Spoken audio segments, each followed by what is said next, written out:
Graduated from Rowan University in the spring of 2022 with a sports communication and media degree. I got to actually call minor league baseball and G League basketball games while I was in school. And then I graduated, and as soon as I graduated, I went to NFL Films in Mount Laurel, New Jersey. And as much as I loved that experience, I miss putting on the headsets. I decided, you know what, talk is cheap. I have a laptop that's in my house, and so 21 months later, here we are, still on YouTube, calling games and building an incredible, loving community on here with the people that I call my Philly freaks with a capital P and a capital H. We go live for every single Phillies, Sixers, and Eagles game, and we do it like old school radio play-by-play style.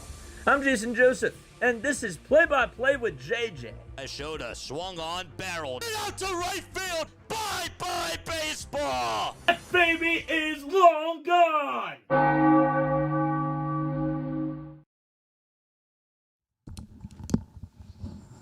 What's going on, everybody? Hopefully you're all doing well. and having yourselves a very fantastic night. My name is Jason Joseph. This is Play-by-Play with JJ. Hopefully you're all doing well. Hit that thumbs up button. Make sure you guys hit that subscribe button too, and that way you will know when we do go live. Sorry about the technical difficulties. We actually might run into some tonight. Just wanted to put that out there. But man, oh my gosh, the NBA season is back, and we are ready to rock and roll. Hit that thumbs up button, subscribe to the channel, turn on the bell icons too, and that way you will know when we do go live. We have a lot to talk about. We do. Look, okay, I didn't really cover the Sixers a lot during the offseason, okay? We needed a break. Baseball content really took up a lot of what we were doing, and it will, and it absolutely will, as we do move forward. I will tell you this, though, okay? From what I have seen during preseason, from what I have seen during practices, I am excited. I am looking forward to this year, but I have different expectations, and I'm not going to get too hyped. Not going to get too hyped.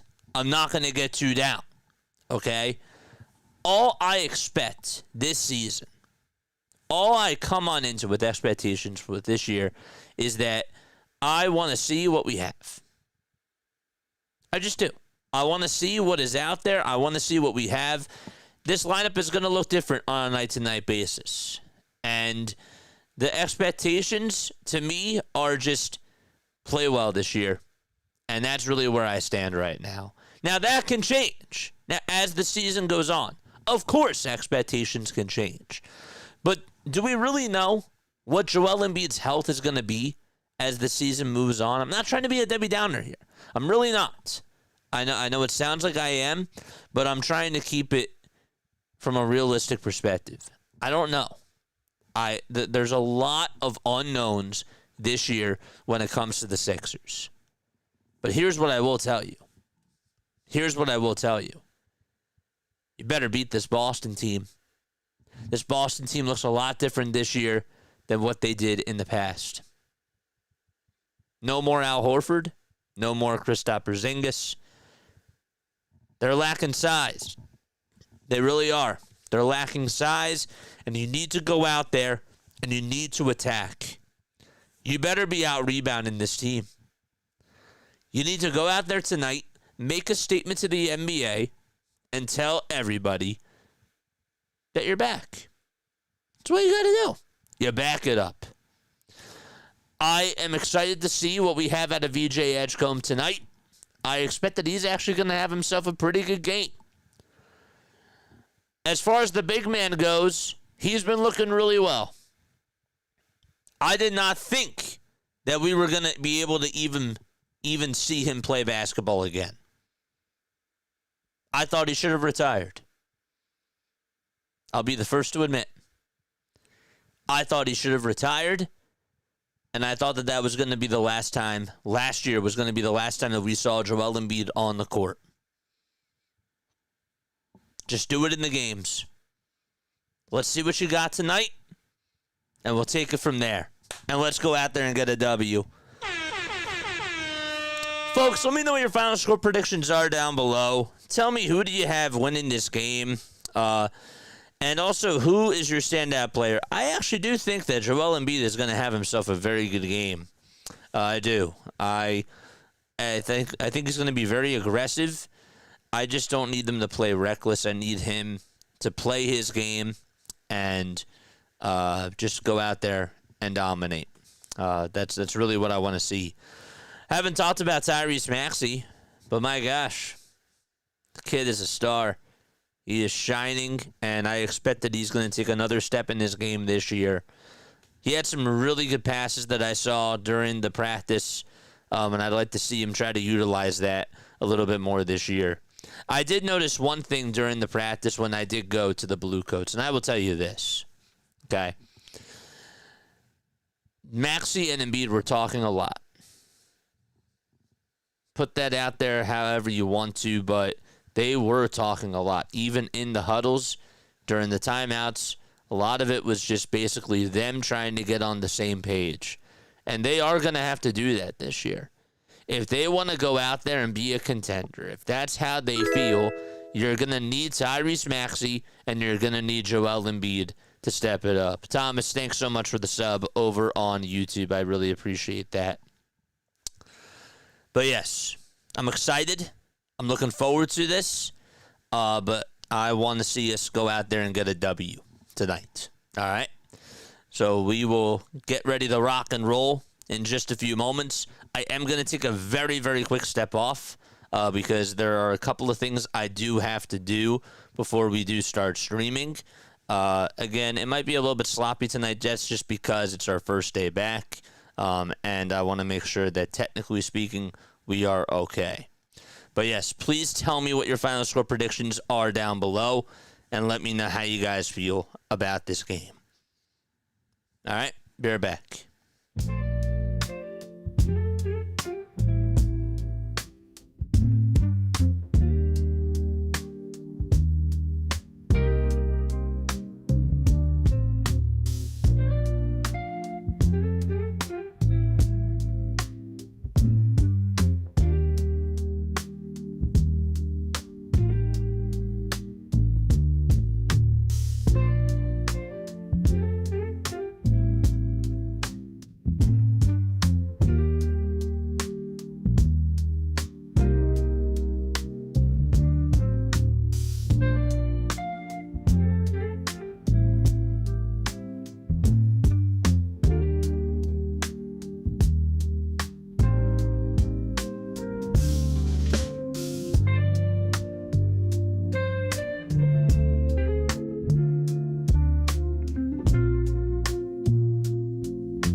Alrighty, guys, let's go. Let's go, baby. Hit that thumbs up button. Hit that subscribe button as well. John says I'm going to go 90-95 76ers. Okay, sounds good. I think that the Sixers get laps as hardcore. 120-109 is his final score prediction. All right, so as far as the starting lineups do go for tonight's game, let's get ready to talk about that. Jaylen Brown is in the starting lineup for the Boston Celtics, and he will be playing alongside of the following players. Derek White will be right next to him at the shooting guard position. You got Peyton Pritchard over at the 3. They go with a small ball lineup. Sam Hauser is at the 4. Neemias Queta is playing over at the 5 spot. And then for the 76ers, they got Maxey, Edgecombe, Oubre, Barlow, and Embiid. That is Dominic Barlow. We'll talk a little bit more about him in just a few moments. Let me know how you guys feel down below. Hit that thumbs up button. Hit that subscribe button as well. We got a lot to talk about. Alrighty, so we are ready to rock and roll. All right, here is opening tip-off here at the TD Garden. Celtics are in their green tops, green bottoms with white sleeves as well. And tip-off goes to Boston first. So Derek White gets the basketball over at the elbow as they maneuver from right to left, and he ends up finding his center, Queta, down low, and it's already a 2-0 start for Boston. Here's Embiid over at the top of the key. Looking forward to seeing how he does out there tonight. trying to take on Jaylen Brown. Edgecombe has it over at the foul line. Passes it outside to Oubre for a wide open three. Connects. 3-2 Philadelphia. Nice shot there by Oubre. Good play call there, too. Really liked how Embiid got that ball and just was able to get a hockey assist there. Pritchard on the drive here. Tries to go with a Euro step inside, and Maxey does get called with a foul. Tyrese Maxey was guarding him. Peyton Pritchard, this is a guy who had a really good year last year for Boston as a sixth man. And he is a very, very good shooter. All right, so let's move this up. We'll do that right now. Sorry about this. There it is. Okay, good. Here is the scoreboard. This is what we have going on here. Okay. I think I'm going to have to fix this. But here is the quarter breakdown. First foul shot, no good by Peyton Pritchard. And the second one, that is good. It is now a 3-3 game. So Pritchard ends up going 1 for 2 from the line, and now Joel Embiid gives it up over to Tyrese Maxey. Interested to see what they do with the two-man game this year. Embiid with a foul line jumper, puts it up. It's too much mustard. No good. A little bit wide there. White gets it now over on the baseline, passes it back outside over to his center. That's Keita. And now he'll get the ball back over at the foul line, steps back, shoots, and scores. And hits himself a foul line J to make it now 5-3 Boston. Edgecombe on a drive inside, fizzles his way down low, and he's fouled. VJ Edgecombe trying to jump out of the gym there, and Keita does get called with a shooting foul. And VJ will head on over to the foul line. Love the aggressiveness. Love how assertive he was just trying to go to the basket there. And the 20-year-old from Baylor is going to the line to shoot 2 free throws. First foul shot by VJ, and that is off the mark. So 5-3 is the score between Philadelphia and Boston, and there's 10:21 to go. You know what I'm going to do? We're going to put this a little bit more outside. All right, that's better. Second foul shot, that one is good. So Derek White has it over at the logo. Other scores, you got the Cavaliers taking on the Knicks. It's 35-23, New York, as they do lead it by 12. 5 seconds left on the shot clock, by the way. White puts up a tray, and Joel Embiid is there to catch the board. The Hornets do lead it by 7 as they go into quarter number 2. Embiid with a catch-and-shoot 3. No good. Tip outside from Barlow to Maxey for a tray, and he cashes in. Philadelphia takes the lead. Andre Drummond with the thumbs up over on the sideline. And a nice shot there by Tyrese Maxey. You're going to expect him to knock down a lot of those this year. Pritchard being double-teamed by Embiid and Maxey, and, well, he doesn't see Joel Embiid, that is, doesn't see Keita on the little bounce pass underneath the baseline from Pritchard, and, well, he scored anyways. Maxey on the drive towards the basket. A kick out this time to Dominic Barlow on a catch-and-shoot tray from the near corner. Can't get it that time. Brown rebound. Outlet pass over to Derek White. And his shot is up, and that's rejected. And a fight for a loose ball on the ground. I couldn't tell who tipped that. I think Joel Embiid did get a piece of it. But we'll see over on the scoreboard here. They're showing the replay of the Maxey tray from the far wing. Look at that bullseye. That was Dominic Barlow on the chase down block. Sorry, I wish we had a better call there, but Dominic Barlow chasing down Derek White. Getting himself a nice block there. 7-7, 9:02 left to go in quarter number 1. Oh, boy.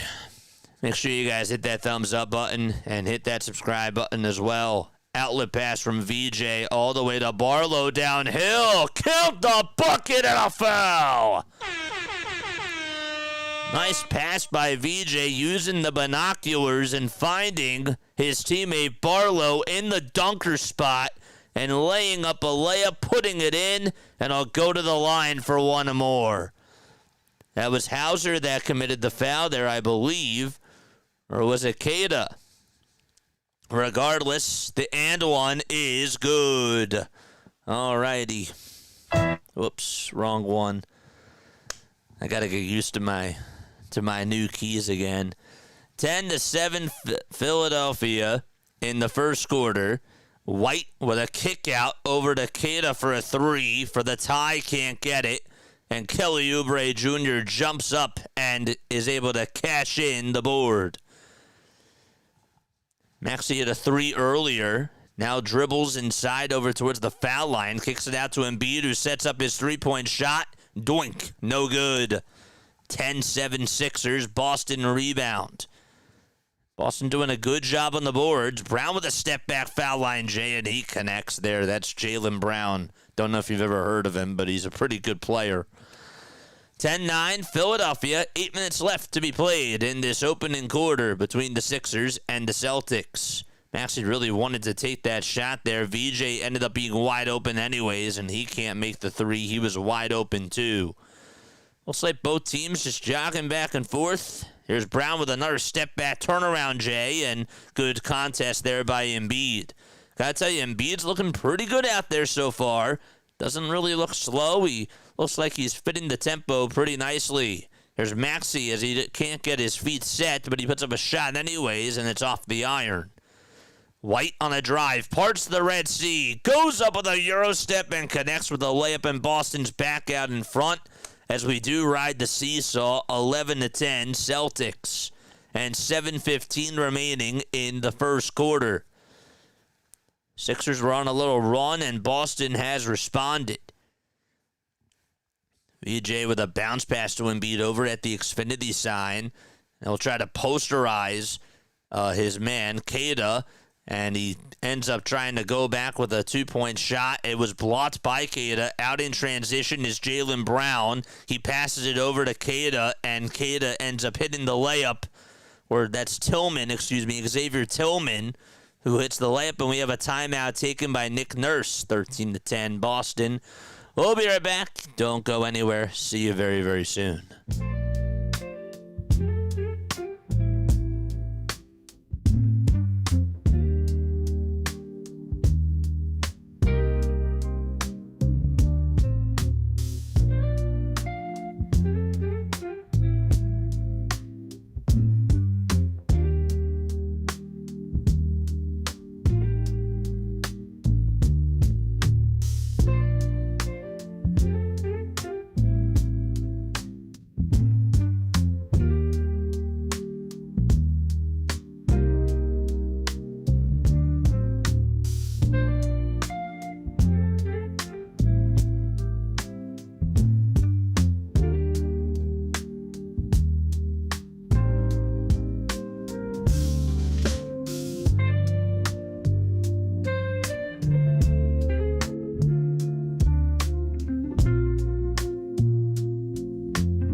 What's going on, everybody? Make sure you guys hit that thumbs up button, hit that subscribe button as well. Newts on Twitch with the 300 bits. Thank you so much, man. Good. Our ads are working. Guys, we got monetized on Twitch, and I'm really happy to announce that. That's really sick. If you guys are tuning in over on Twitch, we've been streaming for, what is it now? It's going to be our third year come December. We've been on here for a little bit of time, and I do appreciate all the love and the support that you guys have shown on this channel. If you have not followed me on Twitch, make sure that you guys go do that, especially if you're on YouTube, because, guys, God forbid something does happen to this channel. I do want to make sure that you guys are following me on both platforms. So if you are not following me on Twitch, here are all the links. If you actually click on this, or one of my mods will do it. I always forget which one it is. But yes, there it is. I got it. Okay, good. Click on my link tree, and that'll take you all the way to my Twitch as well, and you can go follow me on Twitch. Or just click on G Venutz's link. It'll take you directly there. He was one step further. Shout out to him. 13-10 Boston. 6:53 left to go in quarter number one. DF is here. What's up, DF? How are you, my friend? Lou is also here. We're calling our first Sixers game of the season. VJ Edgecombe now has the rock for Philadelphia. And they maneuver again from left to right. Quentin Grimes is out there for the very first time. Embiid will take a quick seat, it looks like. So the lineup, it's Barlow, Maxey, Edgecombe, Bona, and Grimes. Here's a two-point shot by Edgecombe. That's no good. Offensive rebound by Dominic Barlow. And now Edgecombe looking to knife his way to the basket, and he throws it down with two hands. 13-12. What a play by VJ. He just threw the house down on that dunk. And that's what you love to see, explosiveness. 6 minutes left in the first quarter. A bounce pass back outside to Jaylen Brown, who rattles it home for three. Jaylen Brown able to hit a tray from downtown, and that's his first three-point attempt of the ball game. It was from 25 feet. 16-12 Boston. Maxey with a pass to VJ at the top of the key. Now he goes to the elbow. A kick back out over to Maxey as he sidesteps, and he'll bounce pass it over to Edgecombe for a wide open three. You bet! 16-15. Edgecombe answers back with a tray of his own. For the Celtics, they have Brown, Pritchard, Tillman, Minot, and Anthony Simons. And speaking of Simons, the former Trailblazer tries to connect on a three-pointer, and it was close but no cigar. Adem Bona got the board. Maxey now has it over on the outside. Let's see what Quentin Grimes can do here as he tries to plant his feet, and he'll have to give it back up over to Barlow. Maxey on the drive to the basket, and he won't be able to get it to go. He actually shot it underneath.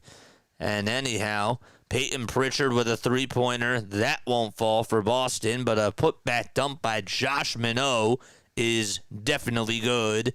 And Boston back out in front by one. Josh is 22 years old. He went to college at Memphis. He was a second-round pick back in 2022 from Charlotte. Edgecombe able to make another shot on the other side, and he'll cut the deficit to one. VJ Edgecombe making his imprint in this game. And that's what you want to see from the new 76er. 8 points, 2 assists, and he's 3 for 5 shooting-wise from the field. Tillman with a floater inside, connects. It's going to be tough to guard that. Xavier Tillman, the former Grizzly, able to get that off the apple of Jaylen Brown. Edgecombe, another three-pointer. Yes! VJ Edgecombe is on fumes. Thing looked like it was going to rattle out at the last second, but it did not. It's now 20-20, 3:55 to go in quarter number one. Sixers offense looking pretty sharp out there.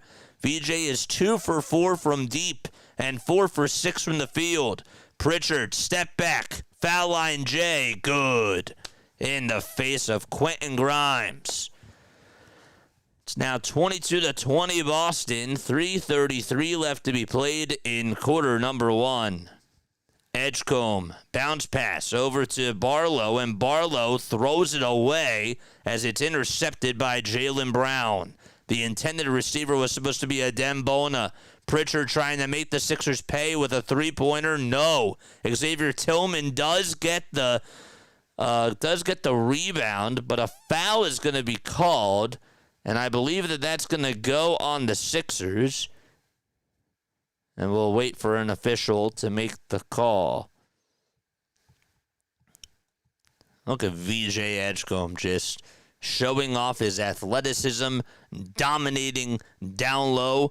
And also he's hitting the threes too. This guy has definitely had a good start to the game. Chris Boucher is out there, as well as Derek White, who enters back in for Jaylen Brown. Jabari Walker will come on in for the Philadelphia 76ers as he will step in for Tyrese Maxey. This will be a jump ball between Adem Bona and Xavier Tillman. Kelly Oubre Jr. also back in for Dominic Barlow. There's Scott Foster, one of the referees in tonight's game. 22-20 Boston. They lead it by 2 with 3:14 to go. And the tip goes into the hands of Derek White. There's 10 seconds left in the shot clock. White's at the top of the key. Bounces it off over to Tillman. And White gets it back at the TD logo. Cashes, fires up a three. The bank is closed. Oubre with a rebound. Throws it away to Tillman. 2-on-1 here. Tano back to Tillman. It's blocked by Oubre. And the Sixers get it back. It's in the hands of Quentin Grimes. Nice block there by Kelly. Adembona, that is, gets it down low. Inside, outside to Grimes for a tray. Off the mark. Offensive board by Barlow and a foul called. And that's going to go on Josh Minot, a loose ball foul, and Boston calls its first timeout of the ball game. We'll be right back. Don't go anywhere. I will see you very, very soon.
Alrighty, hit that thumbs up button, subscribe to the channel, turn on the bell icons too. My name is Jason Joseph. This is Play-by-Play with JJ.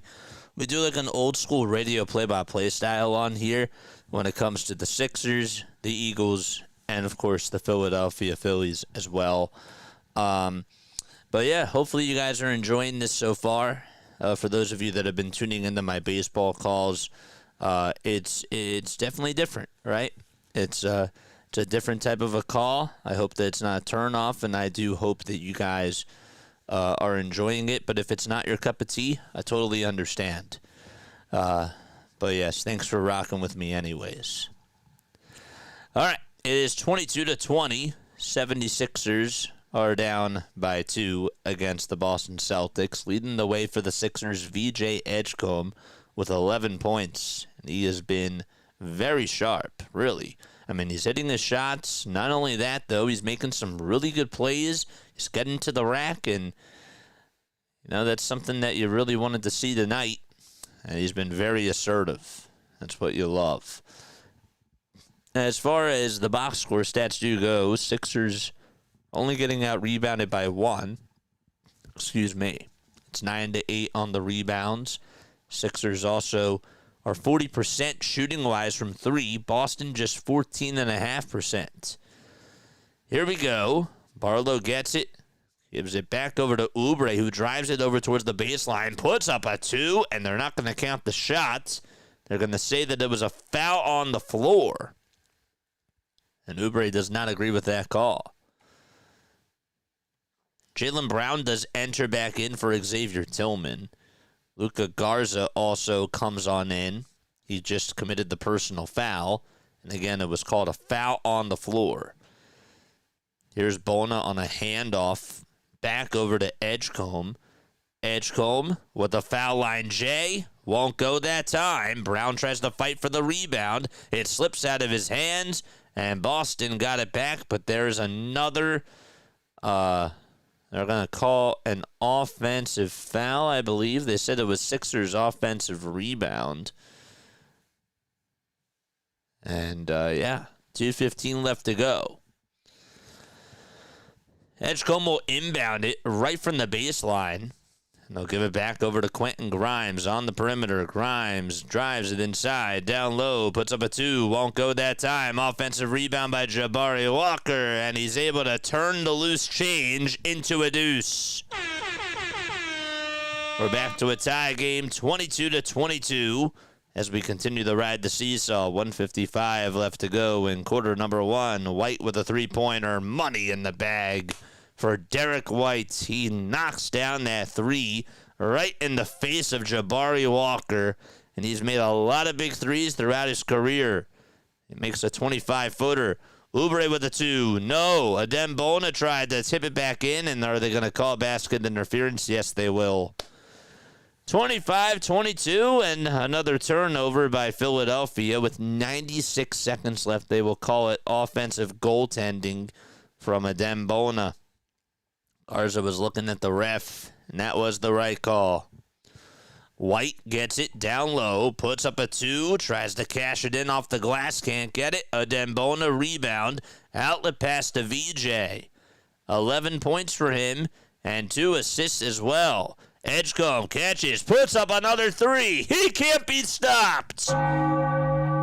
VJ Edgecombe making a name for himself in this first quarter. Another three-pointer by Boston. That's Anthony Simons, and he knocks down the 25-footer and has the answer. 55 seconds remaining. After VJ made a 3, Simons cashed in. VJ wants a chance at redemption with a 3. Can't get it that time. Offensive rebound by Philadelphia again. And we do have another turnover from Philadelphia with 43.5 seconds left to go. They will call offensive foul on Adembona right before he gave the basketball over to Quentin Grimes. VJ's threes, baby. Love to see it. 28-25, 43.5 seconds remaining. James is here. What's up, James? How are you, my friend? 39 seconds left to be played in the opening quarter. And Brown gets it at the top of the key. And Oubre playing defense on him. And he will step on in right inside the three-point line, try to hit a step-back J, and won't be able to knock it down. Philadelphia with the board again. Tyrese Maxey has it. There's about 5 seconds differentiating the shot clock from the game clock. Maxey is back in. 3 points, 1 for 3 shooting-wise from the field, and that was a 3. Also has 2 assists as well. Gets it, gives it up over to Grimes, and Grimes does get fouled by Anthony Simons with exactly 5.8 seconds to go. So Philadelphia is in the bonus. Boston has reached their foul limits. And Grimes will head on over to the line. And he will try to convert on 2 free throws. Grimes, of course, acquired at the deadline last year for Philadelphia in that Caleb Martin trade. Tries to hit a foul shot. Can't do so. Sixers, it took them a while for them to be able to get Grimes back. But they were able to do so. And, well, this guy definitely provides a spark off the bench. Foul shot number 2. Got it to go. Excellent. 28-26. Boston has Derek White. He goes up with a prayer from 3. Won't go. He airballed it. And we're going to go to the second quarter. Boston does lead it by 2. But there's some good things from Philadelphia, including VJ Edgecombe being the number 1 storyline in that first quarter. Gotta love what you've been able to see out of him, and we'll see if he can continue to dominate in quarter number 2. Okay. Wow. Earth Mystery is here. What's up, Earth Mystery? Shout out to you guys, man. I really appreciate this. Earth Mystery says, let's go Celtics. How are you, my friend? Thanks so much for stopping on by. Hopefully you do enjoy this. I feel trapped, says James. Lakers lost and here for motivation, and you're live with Celtics. Yes, sir. Yes, sir. We do a lot of Sixers content on this channel, but we try not to be like too biased, you know. I mean, of course, like we're gonna follow the Sixers and we're gonna call things as is, but you know, hopefully you enjoy the way that we cover things on here. But yes, from a Sixers perspective, I do have to tell you, and I've seen it during the preseason, but I really like what VJ has done so far in this game. I just feel like that VJ, and we talked about it on draft night. We talked, not specifically on draft night, but when the Sixers did get him over Ace Bailey, I understood why they did it. And I did not want the Sixers to get Ace Bailey after everything that he said. You know, you're either here or you're not here. And VJ really does seem to be like he's just that type of dude. We have to see him play in more games, but I really did like the pick. And I'm happy that they took him because this guy provides a lot of athleticism. He can shoot the three. He will obviously hit a wall at some point. He will. That's just naturally going to happen. But he looks very explosive out there. And I'm just curious to see how he'll adjust and what his role is going to be. But I do think that he fits in very well into what the Sixers are trying to do, if obviously things go according to plan. But yes, Sixers, I did say that they had to take advantage of the mismatch in size tonight. They could be doing a better job with rebounding, but I do think that they're playing an up-tempo game, and I've been wanting to see how that would look. And so far, it's been to my liking, I would say. Maxey, Embiid, Oubre, Walker, and Grimes are out there to start off the second quarter here. Oubre on the drive to the basket gets it rejected and stolen by Niemiskeda. Here's White for a three-pointer, brick, and a rebound by Joel Embiid. He was able to box out Sam Hauser. And so the lineup for the Celtics, it's Hauser, Cato, White, Boucher, and Simons. There's a shooting foul caused by Niemiskeda. Again, Celtics fans, let me know if I'm saying that correctly. And if not, please correct me on the pronunciation. Maxey did get fouled. Maxey rocking the dreads. We've only played 29 seconds in the second quarter so far. Maxey's first foul shot is good as gold, as he's able to cash it in. 28-27 out at the Garden. Maxey against Boston last year averaged about 27.5 points per game and shot 50% from the field. And speaking of shooting, well, he's able to shoot and hit another free throw. And that ties up the game. Excellent. 28, and we're tied. Maxey with a steal, loose change, goes downhill, throws it down with two hands. 30-28, he thought he was fouled from behind and able to turn in a steal for two. And you'll love to see that on the defensive side. White with a step-back three. That won't go. Oubre rebound. Outlet pass to Maxey. Can he go to work here? Goes down the lane. Teardrop floater. And he knew it was going to go in. And a timeout is taken by Boston. Tyrese Maxey still chirping at the ref, talking about how come he wasn't fouled from behind. Kyle Lowry also wanted an explanation about it as well. And he will go back over to the sideline. He's still frustrated about that, but I got to tell you, he looks locked in. A steal and 4 points for Tyrese Maxey to start off the second quarter. And we'll be right back in just a few seconds. Boston and Philadelphia, that is. I will actually stay here. Oh, boy. What else is going on? Refs must have made a bet in Vegas on the spread or something, says Hardcore. Oh, refs must have a bet in Vegas on the spread. Sorry, I'm talking at 1,000,000 miles per hour.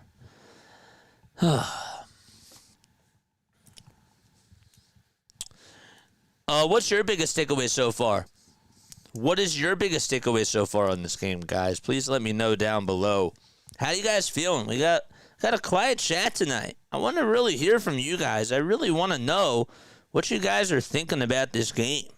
What do you expect on the season? What do you guys Where is the ceiling for this team this year? I'll ask you that. Let me know down below. We got 57 people rocking with us. 37 of you have hit that thumbs up button.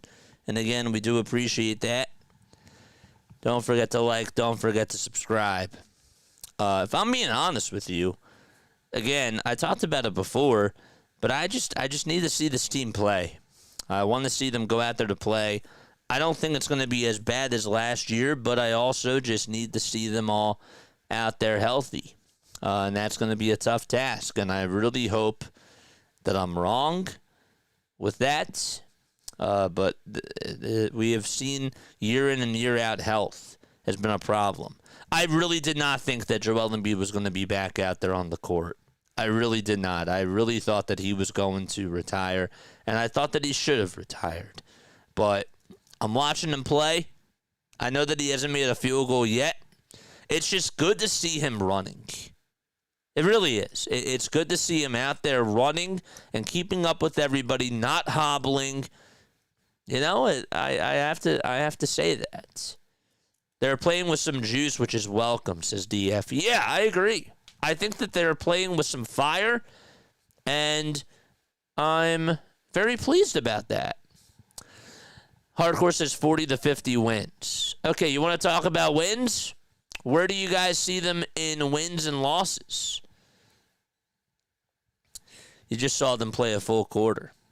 Yeah, but I'd still like to know how you think that you feel about them so far. I don't care how long they've played. They're looking good.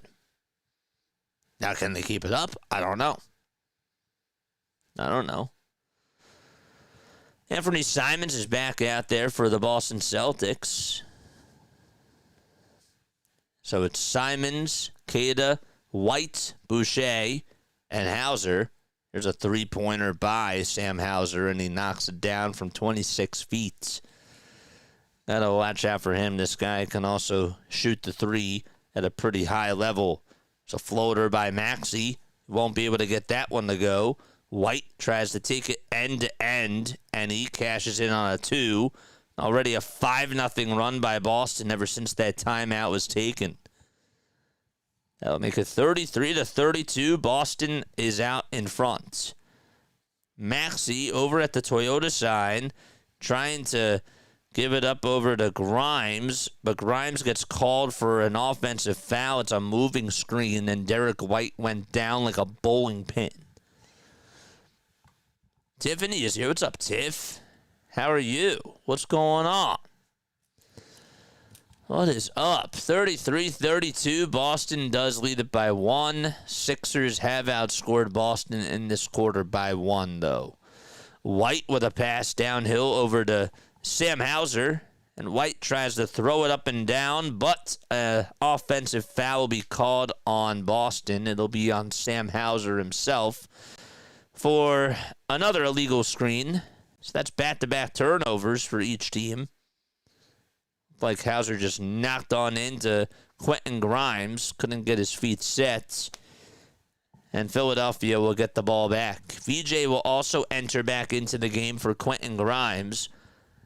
So right now the lineup for the Sixers, it's Embiid, Oubre, Maxey, Edgecombe, and Walker. Embiid at the foul line, takes a jab step, goes towards that foul line with one more step, and cashes in with a 2. That's his sweet spot. Joel Embiid making his first 2 points of the season for Philadelphia. That was a 15-foot pull-up jumper. White will look for Anthony Simons here as the shot clock's winding down. Simons going towards the lane, puts up a 2, and a foul is called on Maxey, and the and-one opportunity will be coming on up for Boston.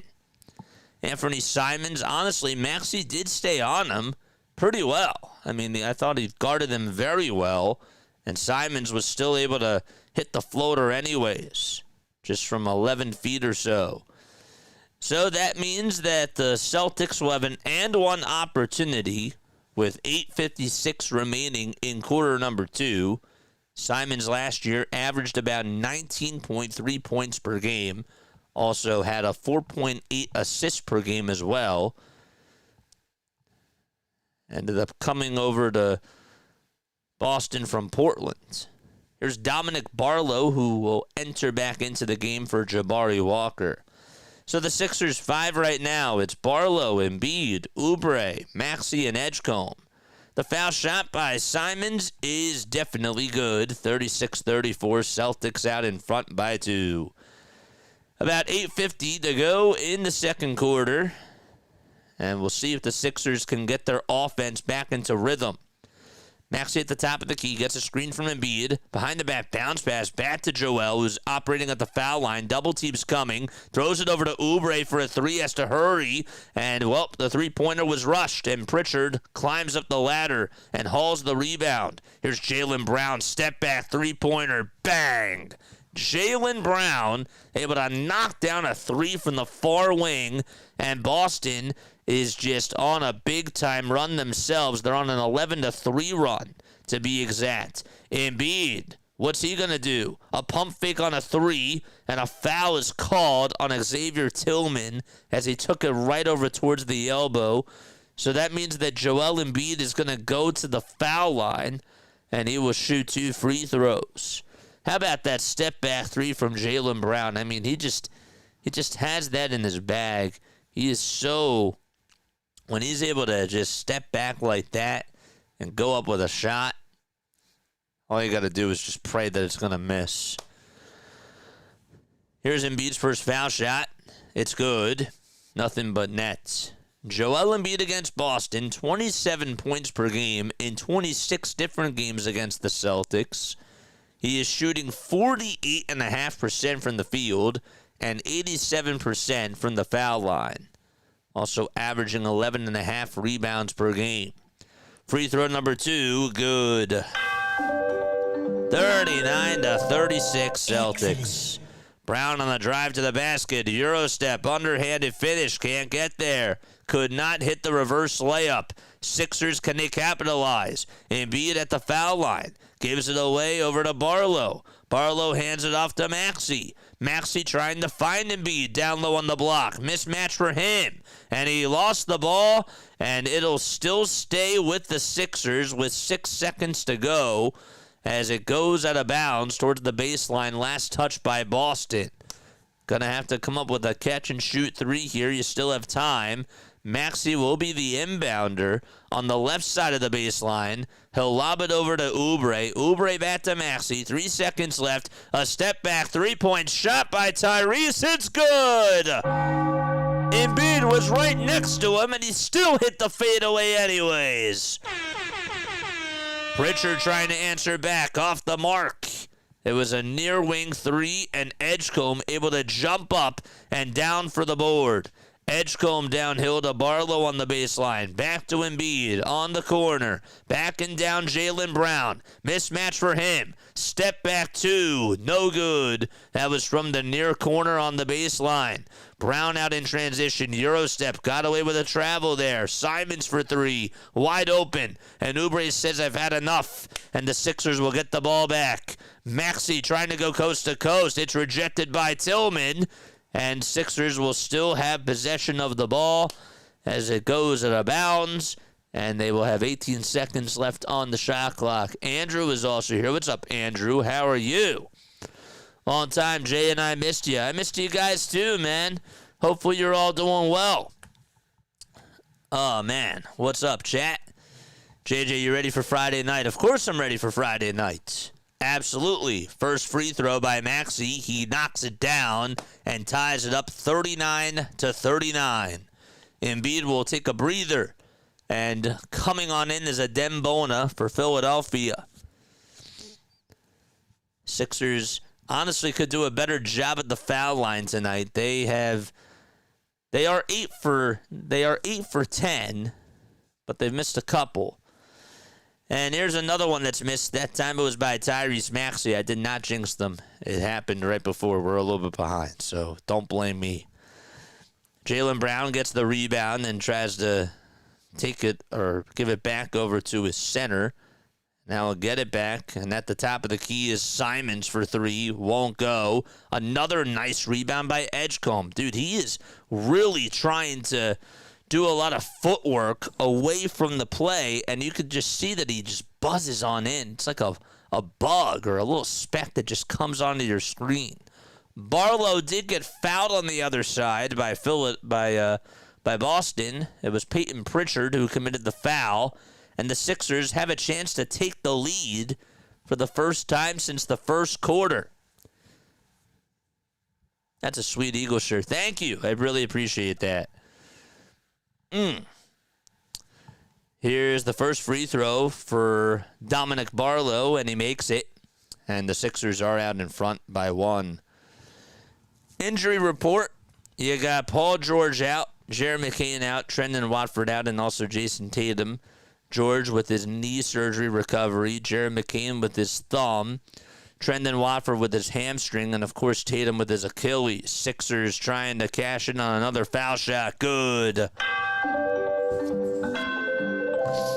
Excellent. We're about halfway done this second quarter. Pritchard is back out there for Boston, and he'll get the handoff. Edgecombe trying to stay on him. Barlow now guarding.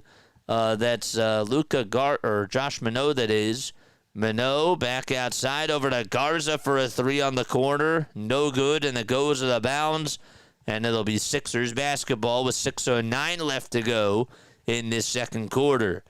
The lineup for the Sixers, it's VJ, Adem, Maxey, Oubre, and Barlow. Barlow with 5 points and 3 boards, as well as 1 assist, too. Edgecombe operating on the right side, looking to swing it around the timeline. Oubre now has it. Gives it back over to Maxey with a turnaround shot from the elbow. Can't get to it. Tyrese Maxey saw a couple of turnaround shots from the Sixers, including one from Embiid, another one by Maxey, and they're just not able to hit those. Boston, not once, but twice. Boucher missed a 28-foot shot. Minot got the rebound, and Boucher capitalized and ended up making a layup anyways to tie it back 41-41. Again, 5:20 left remaining in this second quarter. Edgecombe dribbled it off the foot of Peyton Pritchard, who now gets it back in transition, goes up with a layup on the left side, and gives Boston the lead again. So just like that, Boston back on a mini run themselves. 5 minutes to go in quarter number 2. Oubre's three-pointer, that was contested off the dribble. It's off the mark. It's wide right. And 4:50 left remaining as Pritchard has the ball. Got it on the rebound. Behind the back bounce pass over to Hauser. Hauser back to Pritchard. And it's stolen by Maxey. Maxey heading down the lane and tying this baby up again. Good layup there by Tyrese Maxey. Pritchard with a bounce pass. That time it goes over to Garza again. Garza to Minot. Minot with a layup inside. No good. Pritchard rebound. Wide open lane as everybody goes falling down. The 2 is good by Boston. It's now 45-43. Oubre catches a wide open 3. Puts it up. Can't put it in though. And Boston with yet another board. Boucher give him now 2 rebounds, 2 points, and 1 assist in this game so far. Boston, did they lose the ball? Yes, they did, and the Sixers will get the ball back. Pritchard thought maybe that as the ball went out of bounds, it bounced off of Maxey's hands. It did not, says the referee. And the Sixers will have a chance to try to tie it up or head back out in front. So the Sixers started off a little bit fast in the second quarter, and then Boston called their timeout. They went on an 11-5 run. And then the Sixers were able to, as soon as Embiid came on out of the game, they were able to get some more points. But right now it's just a tennis match between these teams. Maxey does have 11 points in this quarter alone, 14 points in the ball game as well. Val's here. John is here. What's going on, guys? Garza blocks Maxey on the layup. Derek White gets the rebound.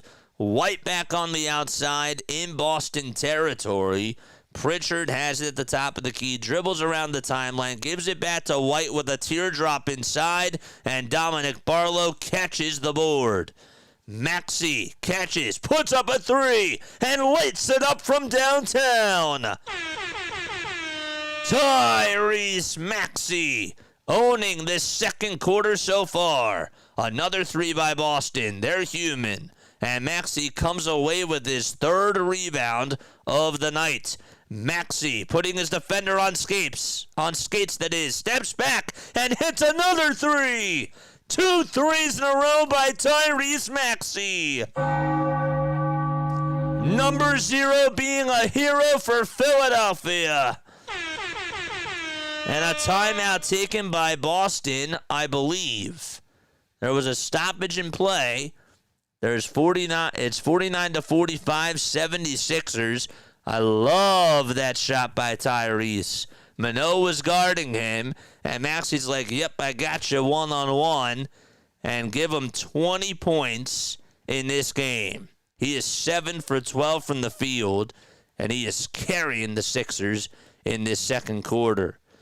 There was not a timeout taken. Instead, Luka Garza had a little bit of blood on his lip. He's getting that stitched up over on the sideline.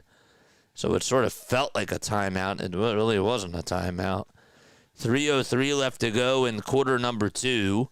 And Garza will go back to the locker room. Hopefully he is okay. Maxey and Edgecombe today combined 34 points, 4 rebounds, and 5 assists. They've contributed on a lot of buckets today. Adembona will head back on over to the sideline for the Sixers. And Andre Drummond will step on in. Let's see how he looks out there with a lineup of Dominic Barlow, Kelly Oubre Jr., Tyrese Maxey, and VJ Edgecombe. Pritchard hands it off to Jaylen Brown. Brown with 5 seconds left on the clock. Puts up a three-pointer. Can't get it. Grimes almost caught a ridiculous rebound, and then he lost it. And it was taken away instead by Boucher. And Boucher made an easy layup.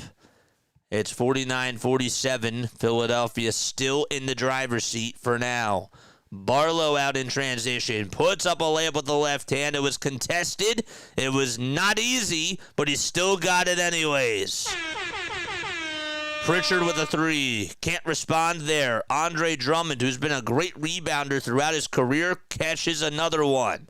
Here's Edgecombe knifing his way to the lane. Fizzles on the left side and hits the Euro step on the layup. Sixers now with a 6-point lead. Less than 2 minutes to go in this second quarter. 10 seconds left on the shot clock for Boston. Pritchard dribbling with the left hand, going down the lane, tries to step back, initiates the contact, and he's fouled. Are they going to say that he turned it over? Yes, he did. He took too many steps. He traveled, and the Sixers will call a timeout. So it'll be Sixers basketball. And they will be back in just a few moments. All right, let's read some chats. What's going on, chat? How you guys doing? My name is Jason Joseph. Hit that thumbs up button, subscribe to the channel, and turn on the bell icons too.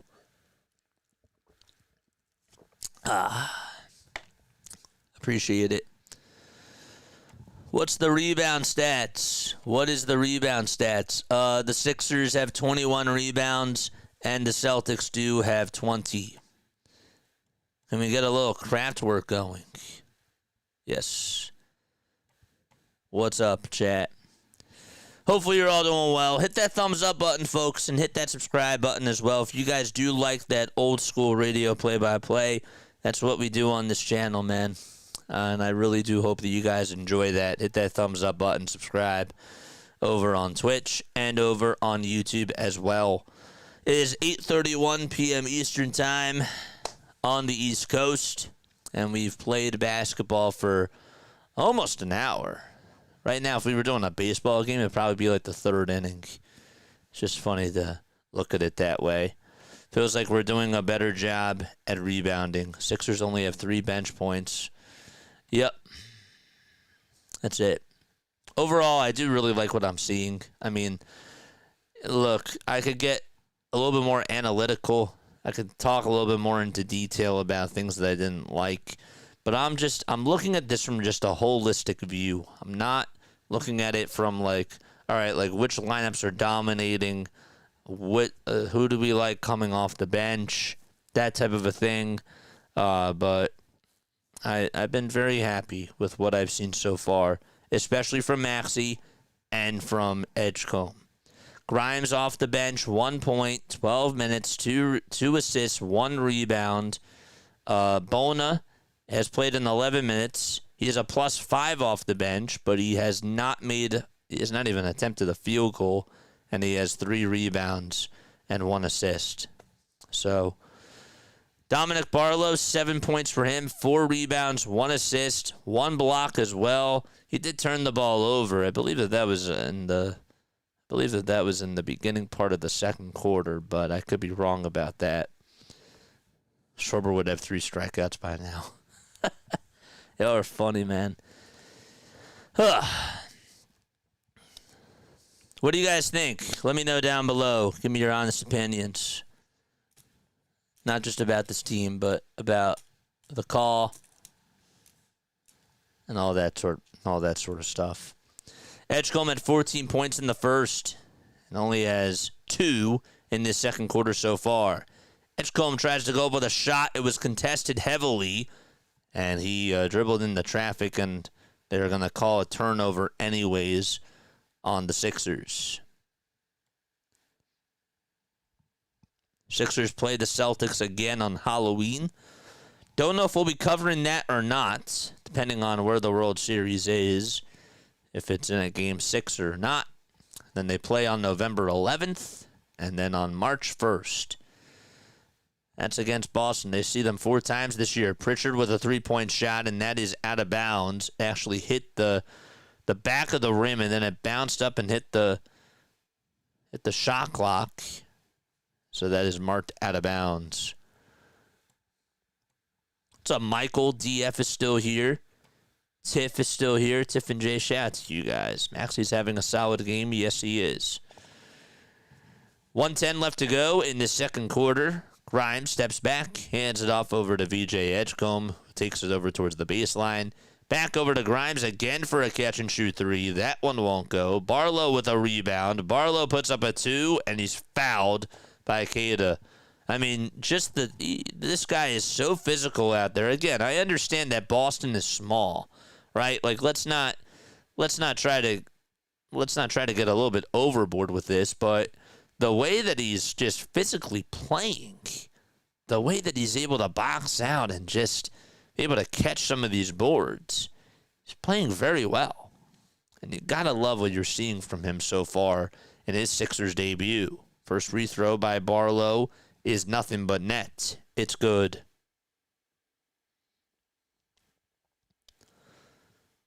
Barlow's 22 years old. He's on a 2-way contract with the Bluecoats. He's from Hackensack, New Jersey.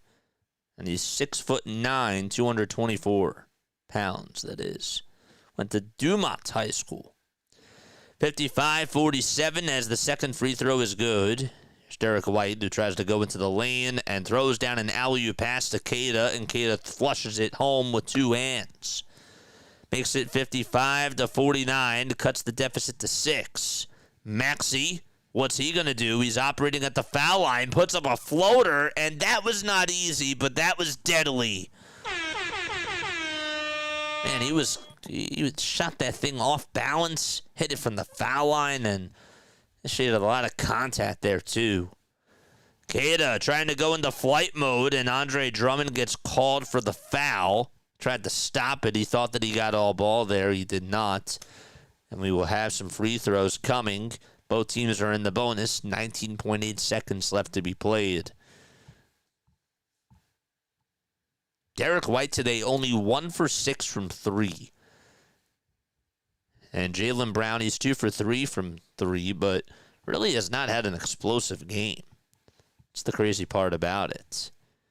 Embiid really didn't play a lot in that second quarter, but the rest of the team has really carried, including Maxey and Edgecombe themselves. Great first halves for the both of them.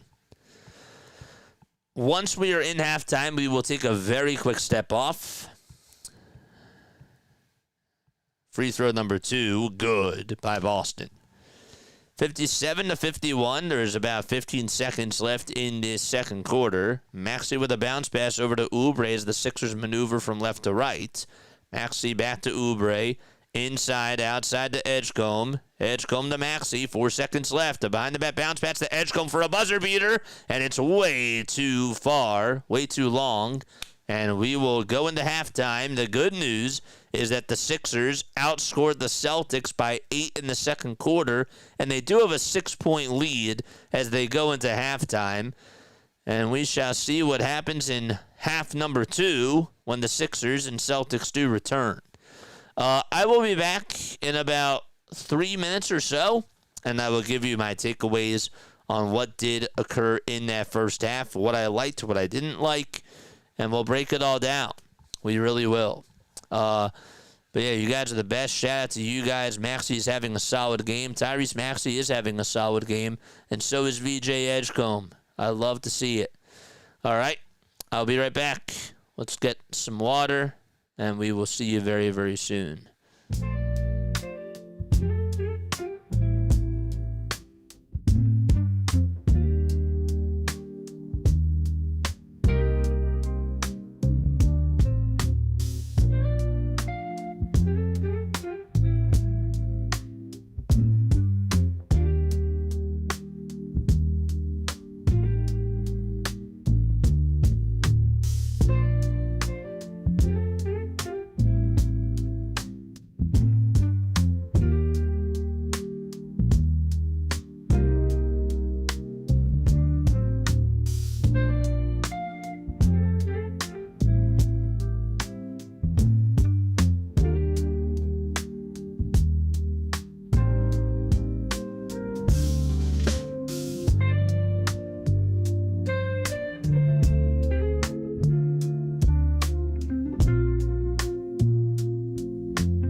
Welcome back, everybody. My name is Jason Joseph. This is Play-by-Play with JJ. We're going to do a little bit of a breakdown of this first half here. I will tell you this, okay? I've been very impressed with what I've seen out of VJ Edgecombe. My biggest takeaway from this first half is that Maxey and Edgecombe could be a very, very good duo. Oh, my gosh. It actually makes me even more excited to see what Jared McCain would bring into that mix as well, because I feel like guards, like, it's just weird. How many times, guys, have we watched this team and we say to ourselves, well, they have they have too many big men. And then what they do is they go very big. And then we say, damn, they don't have enough guard depth. You're telling me that Tyrese Maxey, VJ Edgecombe, Jared McCain, and Quentin Grimes isn't enough depth? You're wrong. They, just from Maxey and Edgecombe alone in this first half, felt really, really strong. They're shooting 14 for 25 from the field. They are 6 for 10 from 3. Edgecombe was 2 for 4 at one point from 3. But he's just looked really good. I know that he only has 2 rebounds today, but I feel like he should be having more. I feel like that he has just really looked like he's so athletic, and he kind of reminds me a little bit. I can't really point my finger on it, but he reminds me of just of what Zaire Smith was supposed to be. When the Sixers got Zaire, they thought that they were going to be getting a guard who could actually play really good defense and that could also shoot the 3-ball well, but could also be a key contributor as a 3-and-D guy. VJ Edgecombe, I think, is sort of fitting into what that role was supposed to be for Zaire Smith. I really feel that way. And again, I know it's just one half. But from what I've seen so far, so good. That's takeaway number 1. Barlow. Somebody said that this guy deserves a contract. I do need to see more, but he's playing like that today. And he has been very, very good. So, very impressed about that. This Boston team is small, okay? And I did say before as well not to get too wound up because this Boston team doesn't have as much size. However, they're shooting the ball well. They're rebounding at a very good clip. And I take that I take that as a positive. They should win this game. There's no doubt about it. They should win this game. We haven't even seen an explosive Joel Embiid, and honestly, I'm okay with that. Embiid did make 1 foul line jumper, and then he made 2 free throws. But Tyrese Maxey and VJ Edgecombe have looked very strong. I do think that this team... Let me backtrack this. I don't know if they have enough, okay? I don't know where their floor is. I don't know what their ceiling is, okay? I don't know. There's a lot of what-ifs. I will tell you, though, that they have a nice young core here, it seems like, with Maxey and VJ. I already like what I've seen from VJ, and I've been sold on him from the start. I've been sold on Jared McCain from the start. But I also understand that McCain has dealt with his injuries, and we need to see him healthy out there on the court. But even if it doesn't work out with Embiid and Paul George, I do like the guards. I do like the youth. And I do feel good about that moving forward.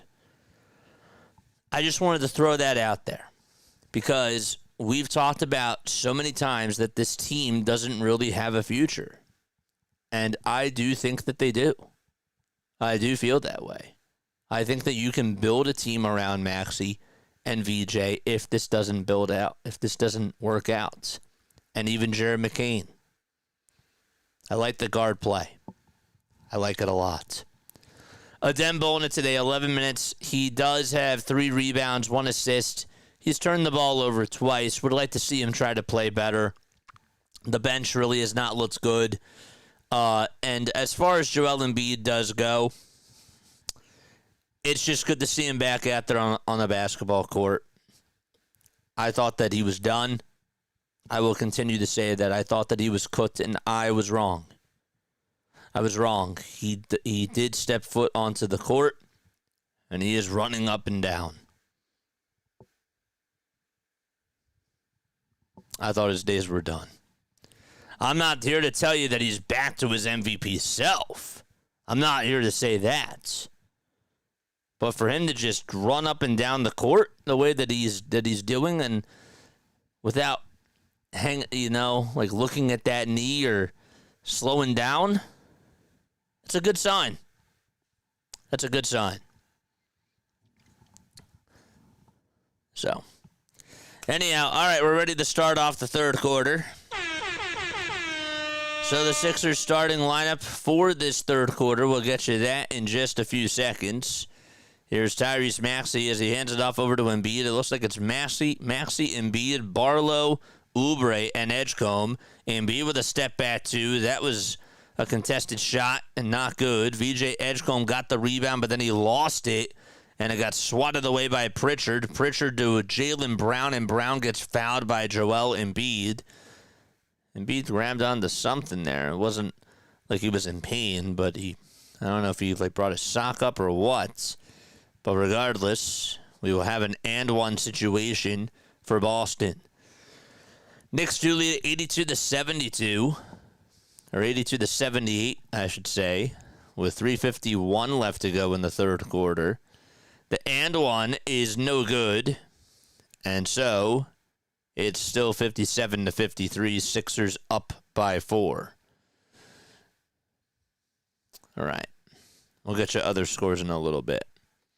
Edgecombe operating at the top of the key, handling the ball, looking to pass it over to Oubre over on the far corner. Oubre back to Edgecombe, catch and shoot three-pointer by VJ. No.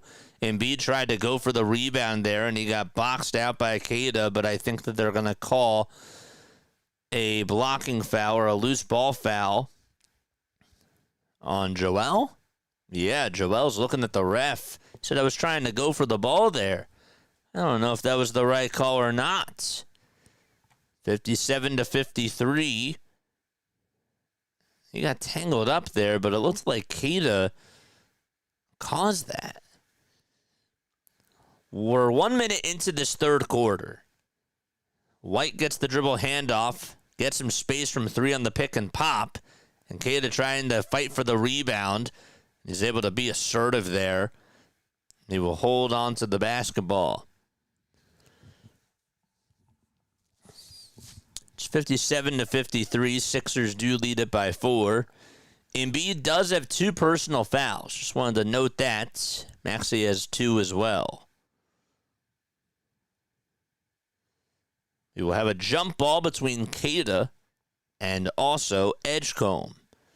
Keita has the size advantage. Edgecombe tries to get the tip off there. Can't do so. Hauser with a 3. That one's no good. Rebounded by Philadelphia. Stripped by Boston and intercepted by Pritchard. Pritchard on the outside to Hauser for a 3. And that's off the mark. And Oubre tried to fight for the basketball. It did go out of bounds. And we do have a foul called with 10:34 left to go in the third. So far, Boston has seemed like that they've come out with a lot of aggression. And they're playing very physical. They're boxing out pretty well. And the Sixers have come out a little bit flat. Sixers operate from right to left. Edgecombe goes down the lane, kicks it back outside to Maxey. Maxey, he'll try to knife his way down the lane. And a goaltending, I believe. Nope, they're going to call a turnover on Tyrese Maxey. They will call offensive foul. Peyton Pritchard just went down again, and he will get back up. So that's an offensive foul on the Sixers. And the refs making some controversial whistles to start off this third quarter. Pritchard swings it down low to Queta, and Queta will get fouled by Kelly Oubre Jr.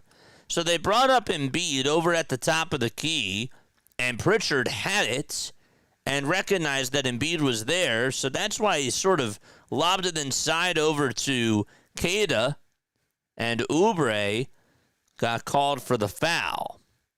And right as the replay was being shown, the Sixers, I believe, committed another foul. Looked like Oubre bumped into Jaylen Brown's head. It's an away from the play foul, and that will result in a free throw from Jaylen Brown. Brown with just 10 points. I say just 10 points because you figured that he would go off. He does cash in the free throw to cut the deficit to 3. And there's exactly 10 minutes left to be played in the third quarter. 57-54 Philadelphia. 10 minutes left. Derek White will inbound it from the baseline. He's looking for some help here. And he gives it up over to Queta on the outside. Brown going down the lane, gives it back outside over to Hauser. Hauser back to Jaylen Brown, being guarded by Embiid. Brown gets past him, goes up with a layup off the window and kisses it in. And now it's a 1-point deficit for Boston. They're on a 5-0 run. Sixers have gone blank to start off the third. Embiid looking for Maxey. Maxey fakes his defender, goes over towards the foul line. Here's VJ cutting backdoor, and he looks back over at Nick Nurse saying, great job on that play call. So VJ just came running over towards the baseline and just was able to throw down an easy dunk there. And the Sixers lead it by 3, and we have yet a turnover called on Jaylen Brown. They will call offensive foul. He's looking up over at the Jumbotron saying, look, that wasn't on me. Love that play by Tyrese Maxey and the Sixers offense. VJ knew where he had to be, and he just came running down that lane and timed it out very, very well. Maxey back to Barlow. Barlow to Embiid on the perimeter. 9 minutes left to go in this third quarter. Edgecombe with a jump shot from the near corner, and that's good for Philadelphia. That was a 2-point shot there. White trying to answer back, and he does. This guy is a cold assassin. It doesn't matter if he's 1 for 100. He can still get red hot at any moment in time. Oubre swings it to Embiid. Embiid on the outside. Gives it back to Maxey. Tyrese Maxey steps back, fades away for 3, and it's just a little bit far to the left side. Brown with the board. Boston out in transition, and Brown trying to knife his way through the lane. Can't finish on the layup. He had the right moves there. Embiid on the give and go to Barlow. He gets rejected by Derek White, who was a little speck and came flying into the air. Queta with the defensive board. Boston has numbers. And here's a three-pointer that's kissed off the window from the far corner by Hauser. How did he bank it in? God knows. 62-61. And the Celtics have their first lead since the second quarter. Maxey over on the outside. Drives it downhill. Puts up a floater. And it was way too strong. And Barlow says, get back on defense. White with another 3 as he backpedals, and he makes the 3, and Nick Nurse wants a timeout as Boston fans stand up. Derek White is starting to heat up from 3, and you could tell when he starts backpedaling, he knew that it was going to go in.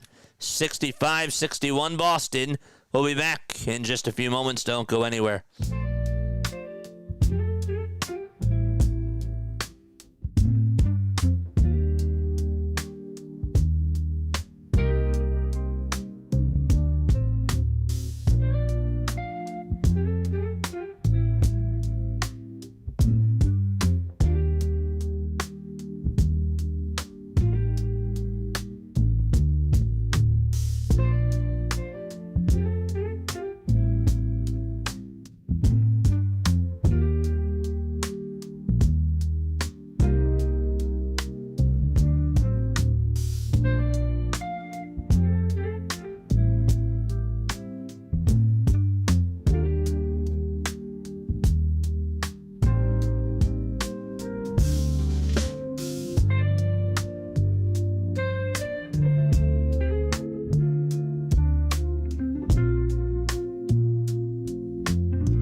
What's up, Larry? Hopefully you're doing well, my friend.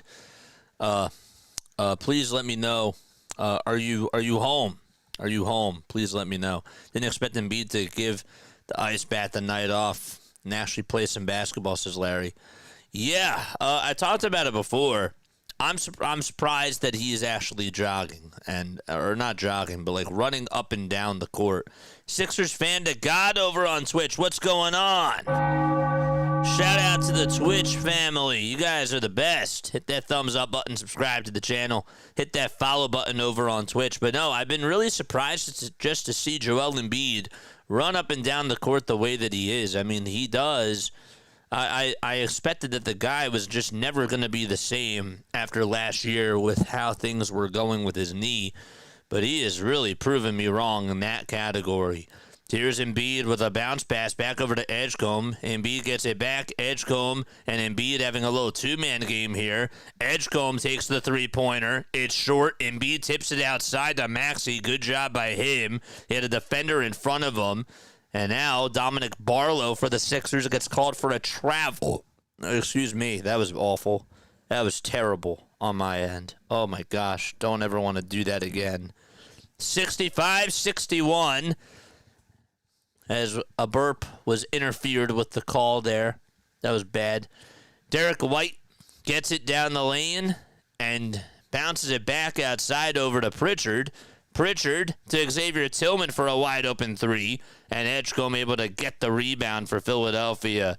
VJ had himself a very good first half, a very good first quarter to be specific. Embiid hands it off over to Oubre. Oubre back to Embiid, operating on the elbow. Embiid back to Oubre for a three. That's no good either. He was wide open. Joel made a good pass, and the Sixers could not contribute and connect on the offensive side. Their offense only has 4 points in about a little bit less than 6 minutes. Peter's here. What's up, Peter? How are you? We do have a foul called. 6:21 left to go in this third quarter. We do like an old school radio play-by-play if you guys really do enjoy that. We do it for the Sixers, the Phillies, and the Eagles as well. We're also doing the World Series. We're mainly covering the World Series during the next week. So let me know how you guys like it down below. White is going to go to the line with 2 free throws. The first one is good. And again, Derek White was 1 for 6 from 3. He's now 3 for 9, and he already has 16 points. 16 points. He's also 6 for 5, or 6 for 15. How can you be 6 for 5, JJ? Good question. The math doesn't math. 6 for 15 from the field. 6:21 left to go in this third quarter. Sixers are down by 6 against the Celtics. They've been outscored 17-4. Give Boston credit with their defense, but the Sixers' offense just has to be better. All right, it is 68-61, a 12-0 run by the Celtics over the last 2.5 minutes. Edgecombe over on the outside, gives it up to Embiid. Maxey is back in there for the Sixers. Maxey gets the dribble handoff. Edgecombe back to Maxey. Maxey swings it out to Embiid for 3. Joel Embiid is 3-pointers way off the mark. 5:55 left to go in the third quarter. White again at the top of the key, drives it downhill inside, and he's fouled. There really wasn't a lot of contact there by Quentin Grimes, but the ref whistles foul anyways. And that'll put Boston in the bonus already with 5:52 to go. So VJ's the new LeBron, says Hardcore. Yeah, I guess so. He's better. 5:52 left to go in quarter number 3. And the first free throw by White is good.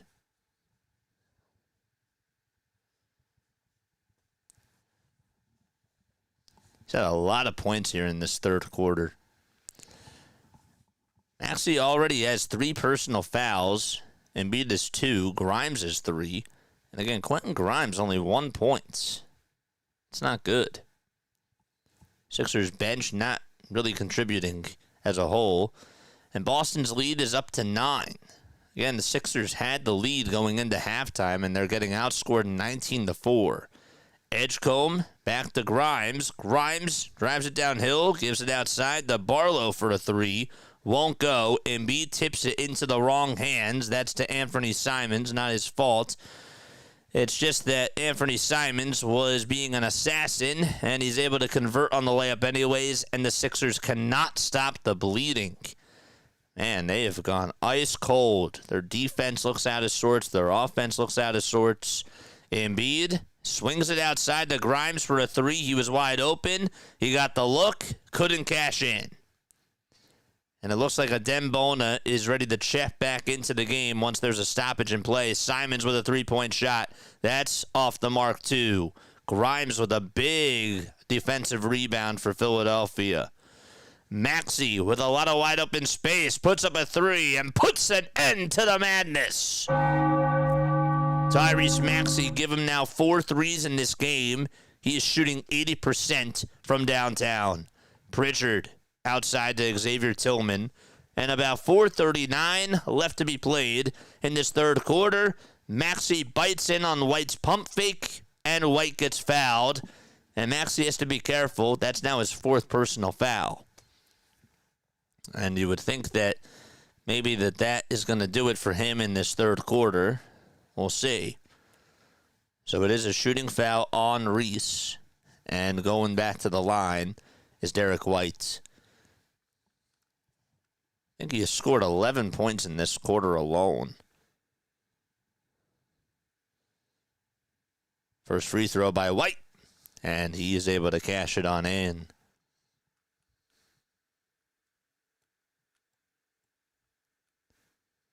JJ missed the lead in on that one. What the LeBron stat?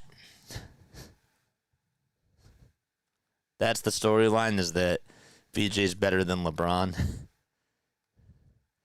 73-64. Boston again leads it by 9. Oubre will enter back on in for Dominic Barlow. And the second free throw is good as gold for Boston. About Keita, 4 boards for him and 8 points. He's been living in the dunker spot. Edgecombe outside to Grimes. Grimes trying to get his rhythm going. Gives it back outside over to Oubre. Oubre to Barlow. Barlow back to Grimes. On the outside for the Sixers, that is Walker. Jabari Walker gets off the shot as the shot clock was expiring and makes it 74-66. White goes up with a 2, and it goes over the shot clock. Therefore, it's out of bounds. Sixers could definitely use a run to be able to try to get back into this game before they go into the fourth quarter.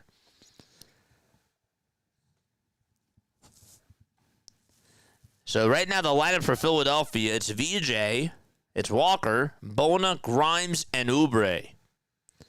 See how this lineup looks.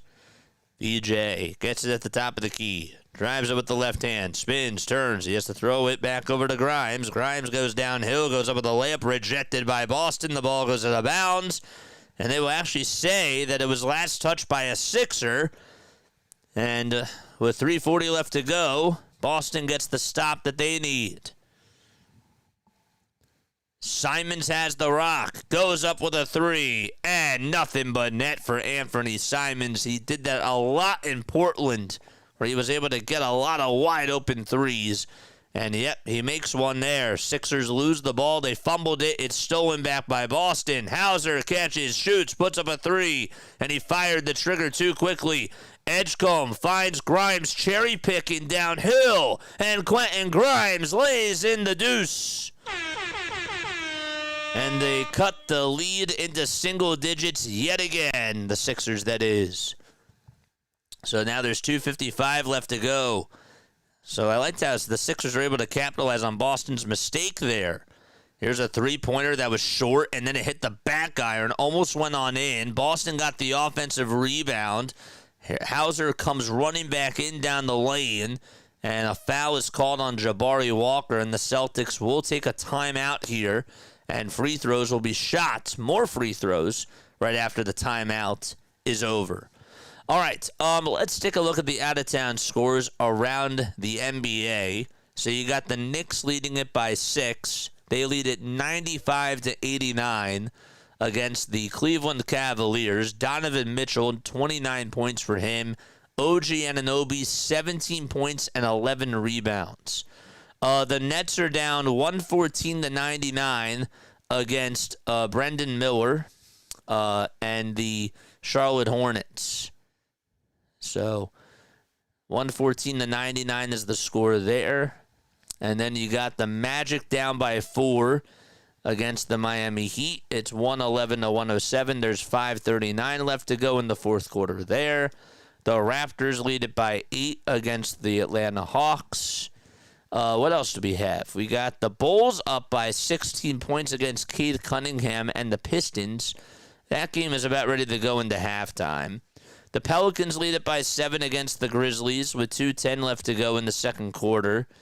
The Wizards and the Bucks. The Bucks lead it by 19 points. They are at the half currently right now, up 72-53. And then later tonight, you got Clippers and Jazz at 9. You got Spurs and Mavericks at 9:30. Kings and Suns at 10. And Timberwolves and Trailblazers at 10 o'clock as well. In the National Hockey League, the Devils lead it 3-0 against the Minnesota Wild in the third period. It's almost the end of the second period out in Buffalo. They're tied 2-2 against the Detroit Red Wings. The Red Wings, by the way, are 5-1. And then the Montreal Canadiens are taking on the Calgary Flames. There's 8:15 left in the first period and no score in that game so far. Canadiens are 5-2-0. The Flames are 1-6-0. Just have not had a good start to the season. Those are all your scores. Ridge Runners is here. What's up, Ridge? How are you? What did I miss the lead in on? Am I reading that right? 23-7, third quarter? Yep. There you go. Ridge is here. Good evening, my friend. Oh, man. All right. So, we're in the third quarter. It's 77-68. Boston does lead it by 9. Let's get back to the scoreboard here. Maxey leading the way with 25 points. Derek White leading his team with 22. And Jaylen Brown really has not looked like he's been a star today. Neither is Joel Embiid, though. But again, just to see him back out there on the court, just running up and down, is a breath of fresh air. I know I keep saying that tonight, but it really is. Hauser's first foul shot is nothing but net. And the lead goes back up by double figures. 2:44 left to be played in this third quarter. Free throw number 2 connects.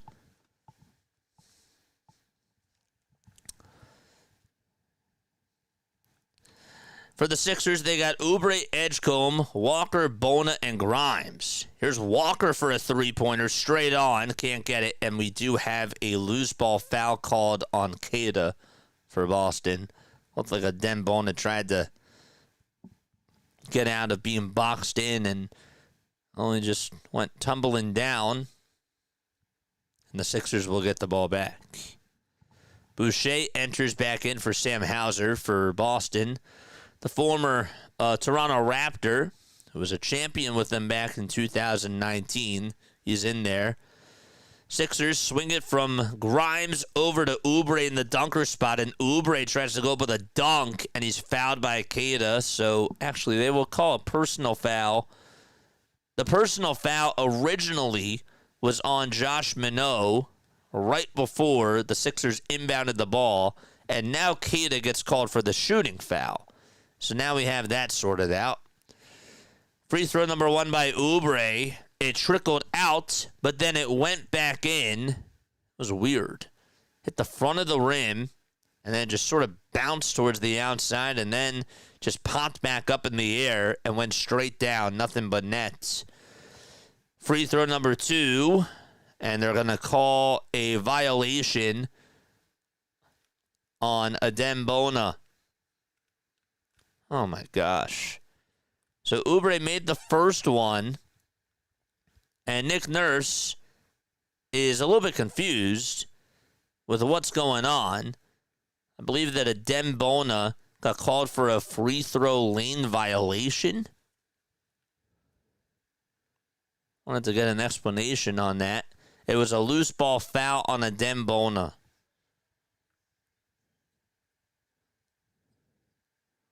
So instead, it's 79-70. And because the Sixers are over the foul limit, Boucher will walk the floor and he will shoot 2 free throws. Oh, my goodness. First foul shot, that's good. The second free throw, well, that's good too.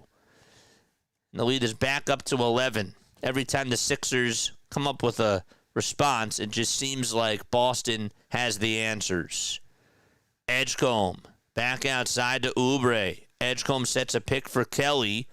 Kelly gives it back over to Grimes at the top of the key. Grimes going down the lane, kicks it out to Edgecombe for a wide open 3, and he hits another one. VJ Edgecombe saying, you can't leave me wide open because I'm going to make you pay. 81-73. They'll swing it outside over to Queta. Queta back over to Boucher. His three-pointer's off the mark. Edgecombe leading the charge on the other side. And did he get the 2? He did. He got the rebound out in transition. Gave it to Oubre. And Oubre bounced it over to VJ and he threw it down the rack.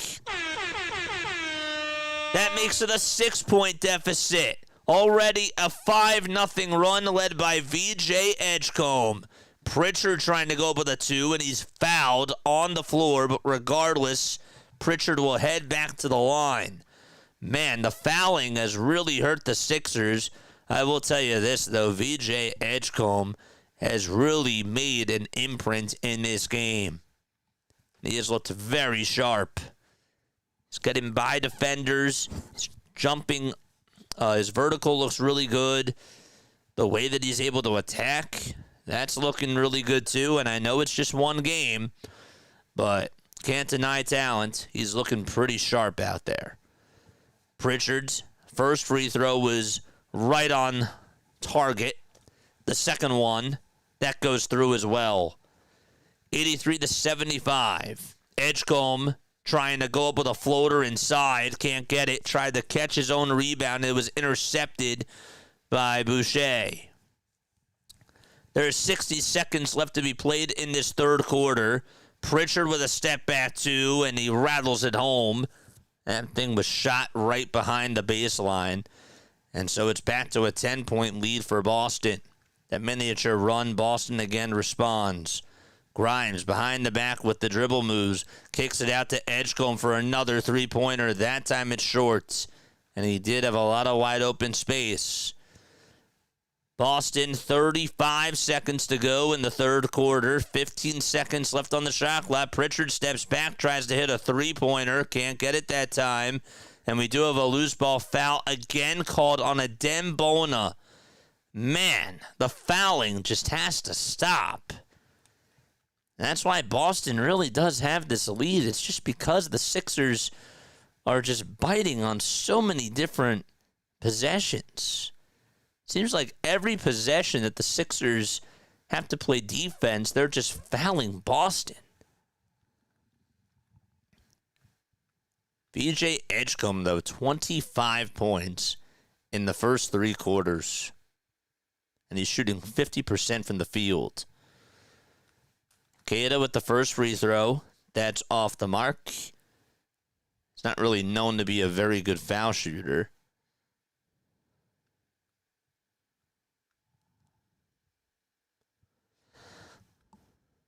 Last time he actually shot a free throw was on April 11th of last year. Free throw number 2, count it. 86-75. The 76ers getting outscored 35-18 in this third period. There's 7 seconds differentiating the shot clock from the game clock. Grimes has it over at the TD Garden sign. Gives it back to Edgecombe. Edgecombe to Grimes. Grimes trying to improvise here. And we do have another foul called. This time it is on Boston. And that'll send the Sixers to the line. Will VJ go and shoot his first 2 free throws? That was a region foul. Nope, that was their last foul that they had to give. Should have kept track of that. Tyrese Maxey will check back in for the Sixers.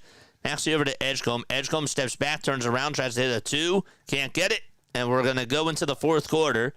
I will take a very quick step off, and I will be right back in just a little bit. Right before we start off the fourth quarter. We'll see you soon.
All right, we're going to start off the fourth quarter. Again, the Celtics do lead it by 11. It is 86-75. That is the score of the game so far. That was not a pretty third quarter by the 76ers. They played very sloppy basketball. They fouled a lot and really just did not play a good brand at all. We'll see what they have in the tank, though, in this fourth quarter and if they can change the ties. Only put up 18 points in that third frame. Got outscored 35-18. And so we'll go into the fourth quarter. There's Maxey, there's Embiid, there's Grimes, Oubre, and Jabari Walker as well for Philadelphia. So Boston has the ball first. Xavier Tillman with a straight-on three-pointer. Can't hit it, though. And Walker comes away with the board. Maxey out in transition for the Sixers. Swings it outside to Embiid. They have a little two-man game. And Maxey tried to hit a layup, but Embiid went tumbling down. And he got fouled there by Jaylen Brown. Brown and Embiid today, only 17 points combined. Embiid just has 4 points and 6 rebounds. Now, granted, Joel has played in less than 20 minutes. Embiid will inbound it. And Maxey now has the rock. Maxey back to Embiid with a catch-and-shoot three-pointer. And that is too strong again by the big fella. White hitting back outside, or trying to pass it outside over to Jaylen Brown on the far corner. And Tyrese Maxey gets called for yet another foul. Another one called on him. What's that now? 5 fouls on Maxey? Yeah, that is. One more than he's done. That's his 5th personal foul. I mean, there really wasn't a push there. He's just smiling, and he's like, I don't even know what I could do there. Brown with an elbow J, got it. He was wide open. Sixers could not close him out. 88-75, 11 minutes to go. It was a 20-foot jumper by Jaylen Brown off the assist by Sam Hauser. Oubre at the TD Garden sign, bounces it back over to Joel Embiid. Embiid looking for a handoff, and this time he gives it over to Oubre, and we have a foul on the floor by Boston. Sixers money line right now, plus 750. Just wanted to throw that out there. Oubre will inbound it. And he hands it off over to Walker. Walker back to Embiid. Embiid hands it off to Maxey. Maxey's three-point shot. Count it. And that was a straightaway three-pointer by Tyrese, and he desperately needed that. Brown trying to lay it up and in. That is good. And Boston swings it back to a 12-point lead. Maxey out in transition, steps back, lets it fly, and hits another three to put the Sixers down by 9.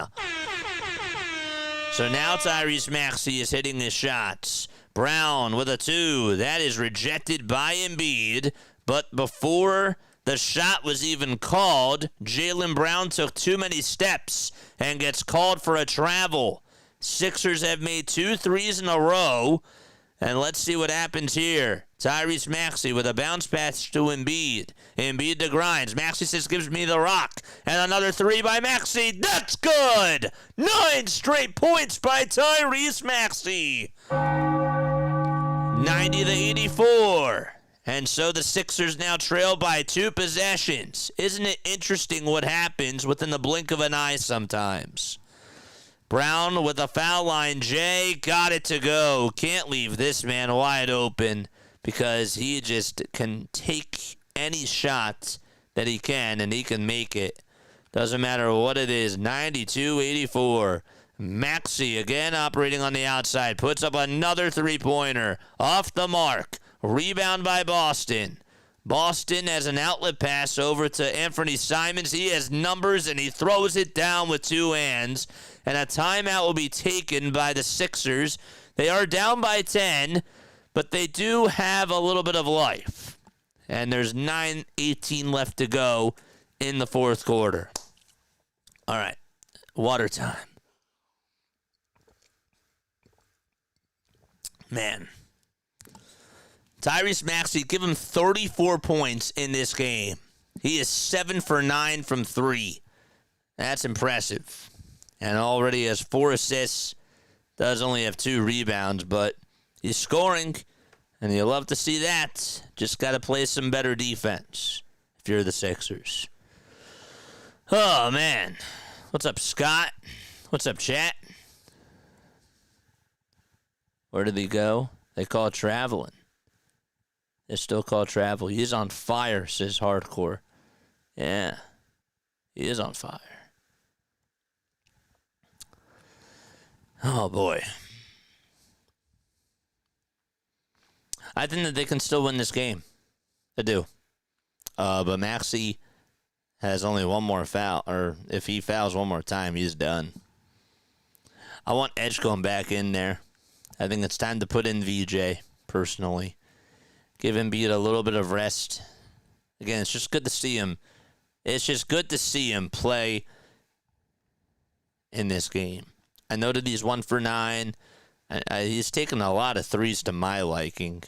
But it's just good to see him out there running up and down. I'm just going to keep saying that in this game. One game does tell me that.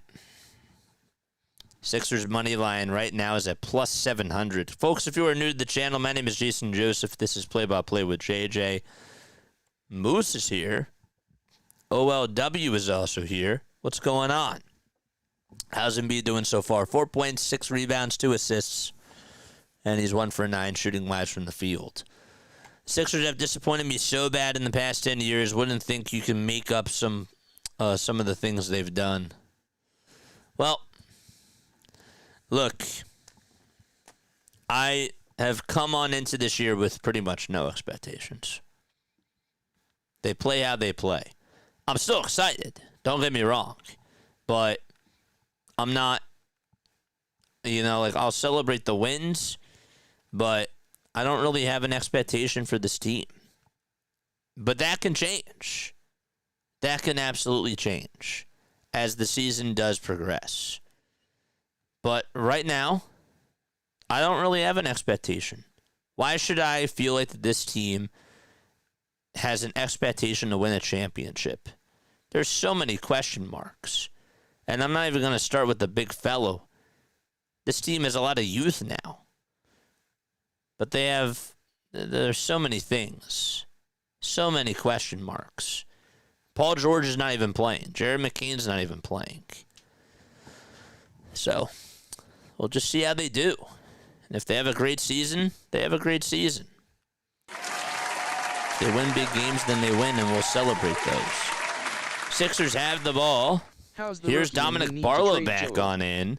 Maxey trying to go down the lane, puts up a two-pointer, won't go. Barlow with the rebound. Edgecombe for three. Got it! And he comes back in and picks up right where he's left off.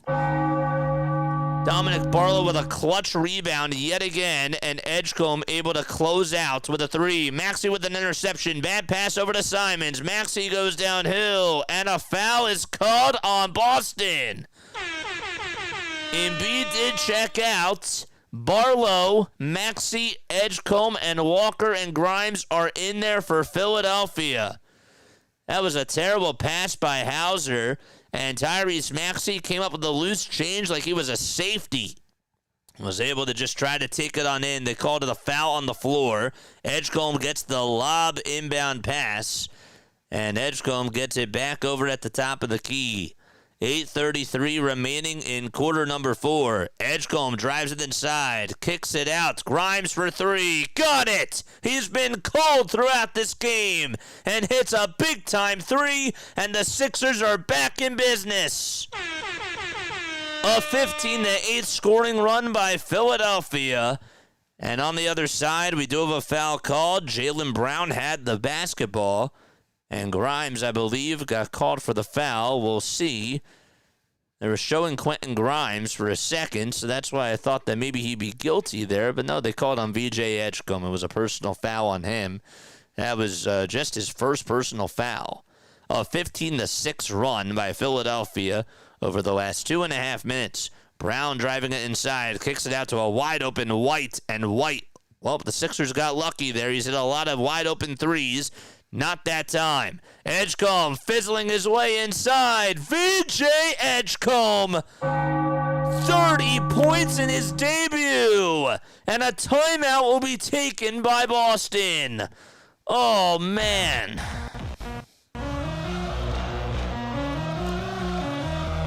Unbelievable.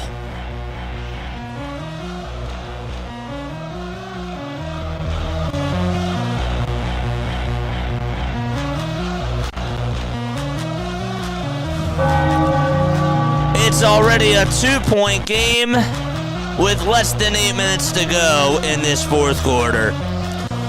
We got a $2 super chat from Joseph. Thank you so much. How's the rookie?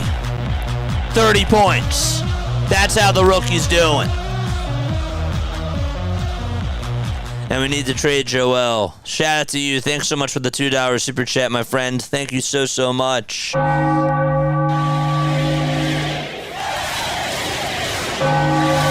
That is for you. Man. VJ's looking good so far. He's looking good. He's looking great. Yeah. He is looking. He's looking very, very sharp. Tell you what, Daryl Morey's good at drafting. He is. He does have an eye for talent, for whatever it is. I know, again, I understand that it's just one game. But I've been very impressed with what VJ did do in college, from what I've seen, and just from watching him in the preseason and seeing what he can do on defense. Offensively speaking, he's having himself quite a debut. I mean, you can't ask for anything better than this. This is a star debut from VJ. But Daryl has been very good at drafting. It's just, when we talk about the state of the Sixers, of course we talk about the contracts. And we talk about the free agents. I've never said that Daryl Morey was never good at drafting. We've questioned, though, the big contracts with extending Joel Embiid, but he didn't have to be extended. And we talked about a lot of other things, but there's no denying that Daryl does have an eye for talent. He drafted Tyrese Maxey. He drafted Jared McCain. He drafted Adem Bona. And they have some really good youthful players. I mean, he took Justin Edwards has not even seen the floor tonight. I've been surprised about that. I actually forgot that he was even on the team for a second. Don't tell him that. Just kidding. But yes, he is not on the floor tonight. 94-92 Boston. They lead it by 2, and they will have the rock after the timeout was taken.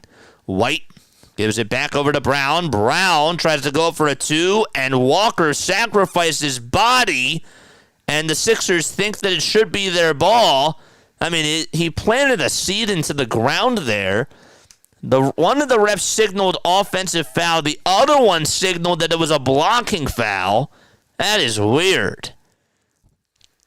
And now they're gathering together to see what the verdict is going to be. That's an offensive foul. I mean, he set his feet perfectly. He did. Jaylen Brown went flying in the air. He was totally off balance. So they will call offensive foul. Joe Mazzulla, I think, signaled for a challenge. Are they going to give him the challenge? They will. They call a Jaylen Brown turnover, and Joe Mazzulla is going to challenge this. It was pretty animated out there. 94-92. So Boston, if this is unsuccessful, they'll just be down to 1 timeout, I believe. Or did they just take the timeout away? Regardless, they're down to less than 4.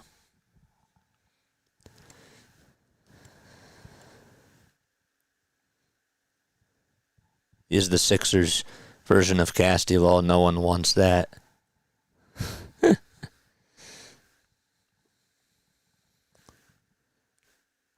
Grace is here. What's up, Grace? Miss seeing you. What's going on? How are you? Hit that thumbs up button. I know I'm just playing along. Come on, man. By the way, the Knicks are going to win their ball game. They're up 118-111 against the Cleveland Cavaliers. Hold up. We got to get this back.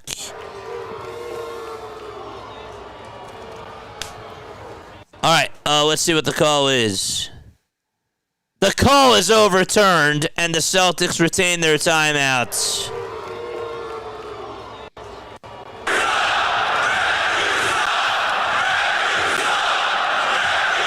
Unbelievable. His feet were planted. Oh, man. That's an awful call there. So the Celtics retain their timeout. The coach's challenge was successful. And the Celtics will still have the ball. I believe that Brown will actually go to the foul line. They call it a shooting foul? Wow. So Brown's first free throw, it trickles in at the front of the rim and then danced around and went down the drain. It's 95-92. So Boston still has 3 timeouts left. And so do the Sixers. Foul shot number 2 by Brown. Good as gold. Jaylen Brown, 20 points, 8 for 13 from the field. Really was quiet in that first half. Wasn't really making a lot of noise. And all of a sudden in the fourth quarter, he's done pretty good job. Here's VJ out at the top of the key, trying to get some space here. Maxey's towards his right side. Gives it up to Maxey. Maxey had to go a little bit far out to get that pass. VJ's three-pointer. No. That was contested there. And a rebound by Keita. Pritchard swings it outside to Derek White, and a personal foul called on the Sixers. That is Dominic Barlow, who gets called for a personal. Sixers have 4 personal fouls already, and Boston with 3. Got him to buy on a pump fake. That's a rookie mistake there by Barlow.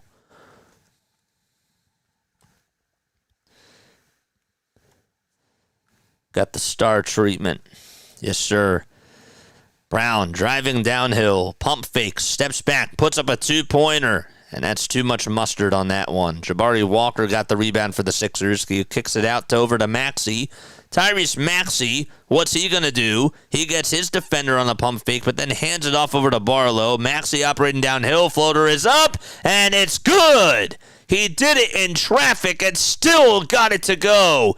Tyrese Maxey and VJ Edgecombe leading the way for the Sixers with 64 combined points.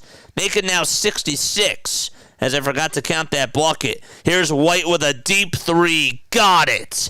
Derek White from the pond. 26 feet.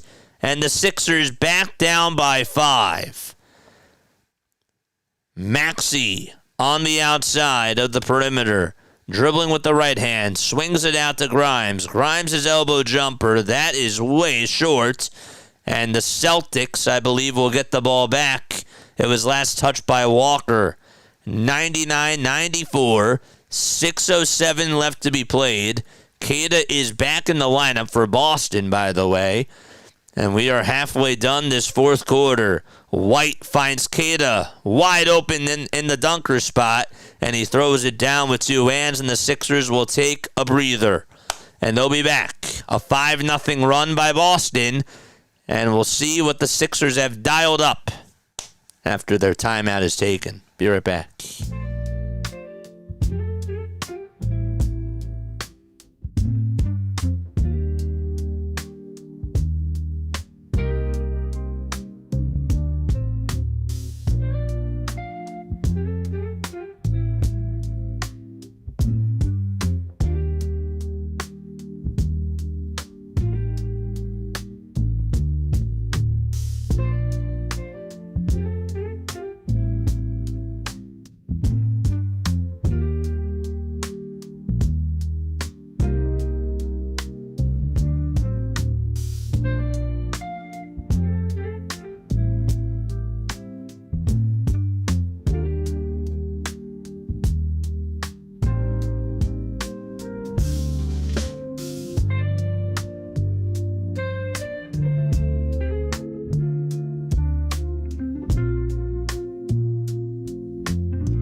All right, done stretching. We're good.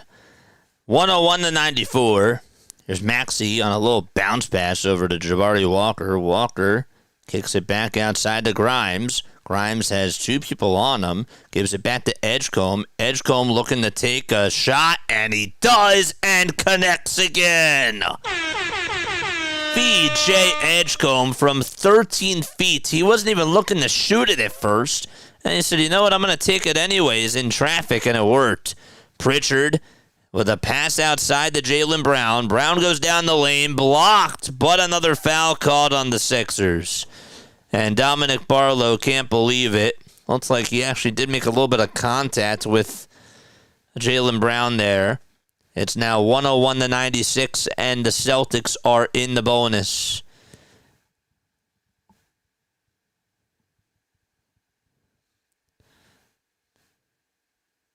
Give credit, though, where credit is due.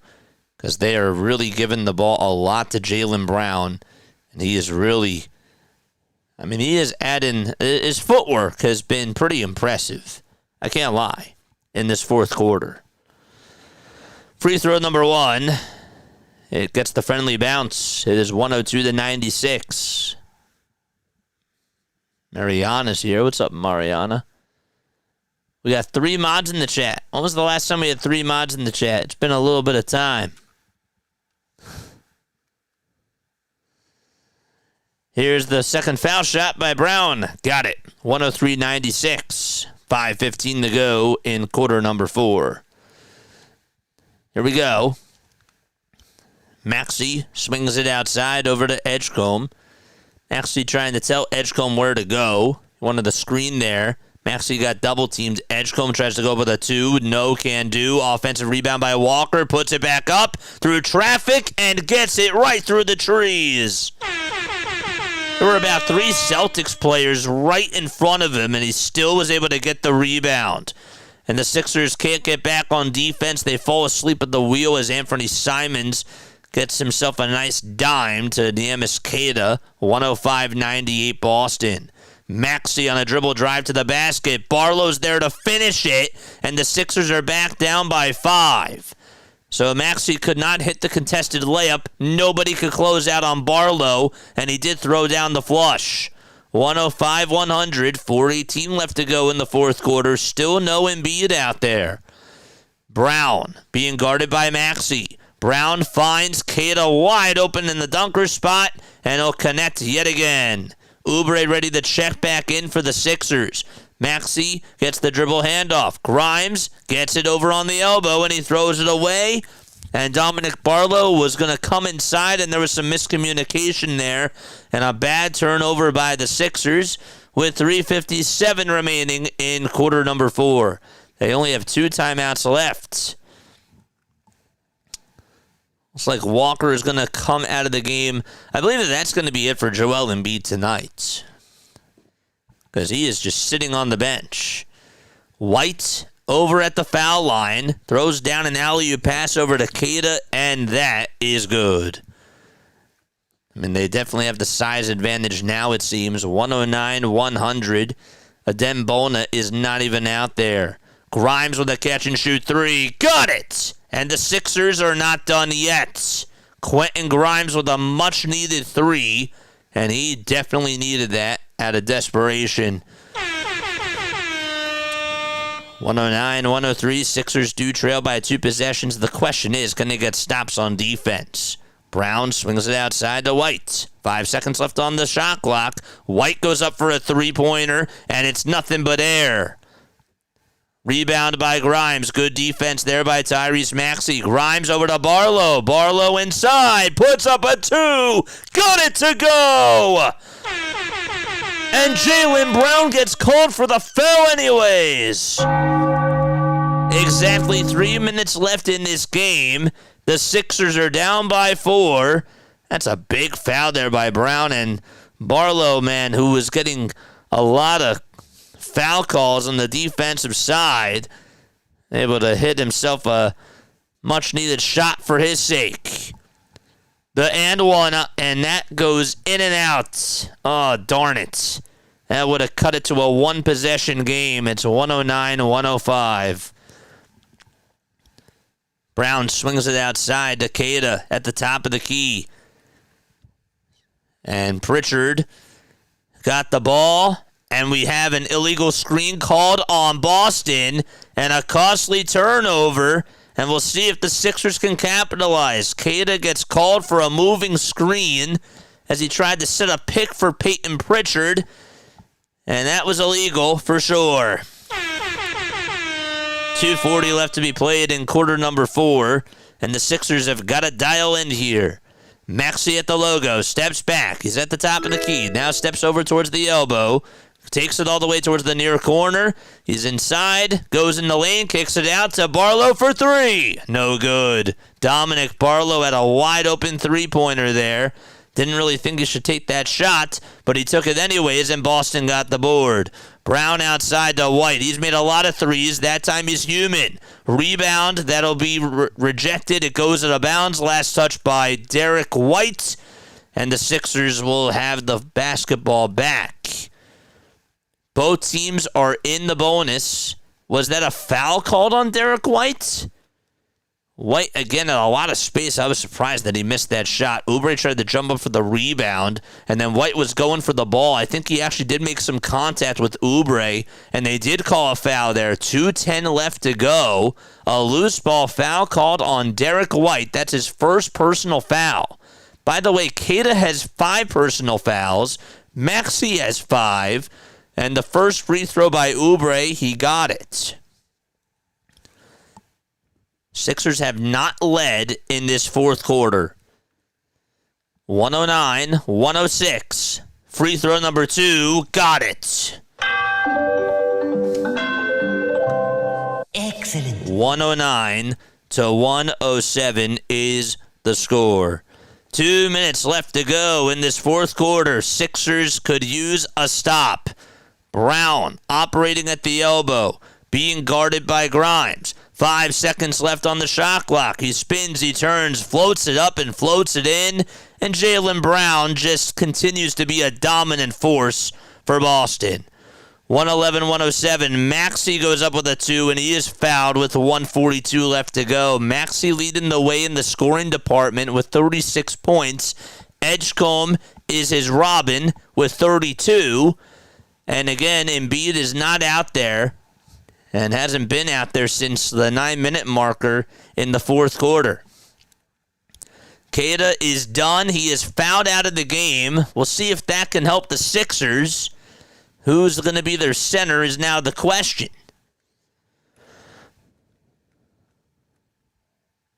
Maxey is third amongst all Sixers players to have is listed as third in Sixers franchise history with most points in a debut. He just tied Barkley with 37 as he hits the first free throw. Forgot who they said was number 1. I think it was Iverson. 111-108 to start off a season, that is. Second free throw, got it. Back to a 2-point game. Excellent. 111-109, 95 seconds left to go in the fourth quarter. Brown with the ball. Goes up with a foul line jumper. Too strong. Sixers get the rebound. They could tie it with a 2 or take the lead with a 3. Maxey, all eyes on him. He'll take it outside. Gives it to Oubre for 3. Bullseye! The first lead of the fourth quarter, and the Sixers are up by 1. 1:10 left to go in quarter number 4. Offensive foul called on Boston, and the Sixers will get the ball back. Hauser was knocking on into to Kelly Oubre Jr., who sacrificed his body, and he did it on the defensive side as well. Maxey, a bounce pass to Barlow. Barlow swings it to Edgecombe. Back to Grimes. Grimes with a reverse layup. And a foul caught on Boston with 55.8 seconds left to go. Sixers have the momentum. And Grimes will stand up and go back to the line. There's Embiid standing next to Drummond over on the sideline. Sixers are moving the basketball so well over these last couple of minutes, and they are capitalizing on Boston's turnovers. Sloppy play by Boston, and the Sixers are picking up the momentum. Each team still has 2 timeouts left. Grimes' first foul shot, no good. Man, did he need that. 112-111. Can the Sixers put themselves up by 2? He does have 9 points today, Quentin Grimes, and he's 1 for 3 from the charity stripe. Second free throw, and that puts the Sixers up by 2 points. Excellent. 113-111. Lock in, baby. 50 seconds to go. All right. 40 seconds left in this fourth quarter. Sixers got a turnover there, but a foul was called right before. Sorry if that was a little bit deafening for you all. I really apologize about that. I was not checking those audio levels. And now I see. Okay. Live and learn as we go. 113, 111, Sixers up by 2. Boston still has the ball. Brown over on the elbow. Almost lost it. 5 seconds left. Brown with a two-pointer. No. Offensive rebound by Tillman. He tries to put it up and in. He can't do so. A fight for the loose ball on the ground between Pritchard and VJ Edgecombe, and we have a jump ball with 25.2 seconds left. Again, each team does have 2 timeouts remaining, and both teams are now in the bonus. There's 1.2 seconds differentiating the shot clock from the game clock here, and this is a big jump ball. This is huge. Xavier Tillman, I'm surprised he could not hit that layup there. He had a lot of space. He had a big offensive rebound. 14 seconds left on the shot clock if Boston obviously gets the ball. Pritchard versus Edgecombe. Edgecombe does have the advantage because of his wingspan. He's a couple inches taller than him, too. Scott Foster initiating the jump ball here. And he tosses it up, and Edgecombe sends it back to Grimes. And so Boston, well, Philadelphia will take a timeout here with 23 seconds left to go. Honestly, I don't mind them doing that because Grimes got the ball. And Grimes has not been so sharp from the charity stripe.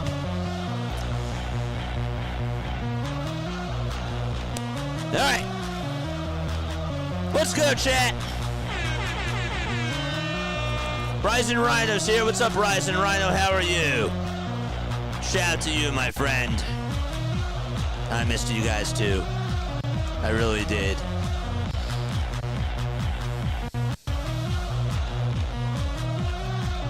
Wendy's Corner, thank you so much for the sub over on YouTube.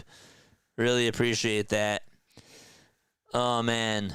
So happy to hear you guys. Sweet. Woo! Dude, Kelly Oubre Jr. with a big-time 3. And by the way, he took a charge? Really? Wow. I'm shocked. Surprise me. Surprise me, man. VJ Edgecombe.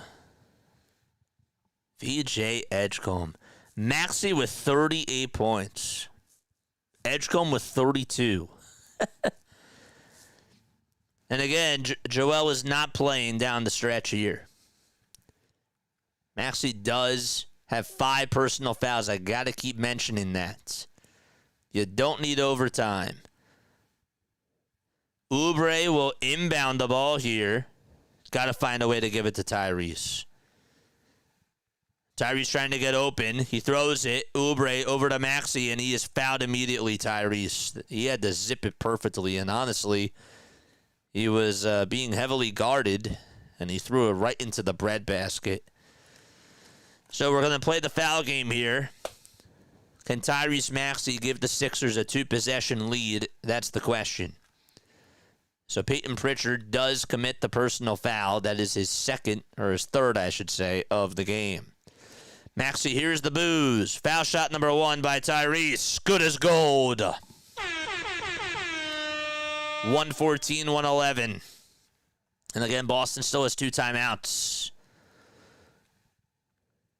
Maxey takes 3 dribbles. Rocking the dreads. The second foul shot. Good by Tyrese Maxey.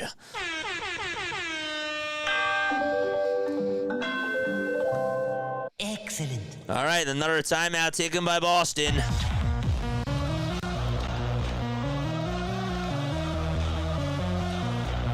Whatever you do, do not foul. And don't let up any threes. So each team has 1 timeout left. And there's 22 seconds left to go. Welcome on in, Valerie. What's going on? James says it's an insane game. Well, I gotta rewind just for a second. Tyrese Maxey has tied Hal Greer with most points in a season opener. That's who it was. Hal had 40. He had 40. So good for Tyrese Maxey. And VJ for a rookie. I mean, that's got to be up there too. For a rookie debut, 32. I'd say that's not a lot of Sixers players have done that. 115, 111. All right, 22 seconds left to go. Do not let up a three here. 22 seconds left. 40 points for Tyrese Maxey. Sixers got to play defense. Here's Pritchard back over to Brown. Brown for three. That won't go. Tillman with a rebound for Boston. Pritchard wide open for three. Got it. Oh, no. 115, 114. That is not what you wanted. And the Sixers will get fouled. VJ Edgecombe gets fouled immediately by Derek White. And there's exactly 14.1 seconds left, and we were going to walk the floor. That offensive rebound was huge by Boston. How come no one could box out Tillman? I don't know. And VJ Edgecombe is going to the line. I'm sure that his heart's racing right now. These are big free throws for him. He's 1 for 2 from the line today. Let's see what he can do here. First free throw, nothing but net. He cashes it in. 116, 114. 14 seconds to go in the fourth quarter. Sixers do still have the upper hand here.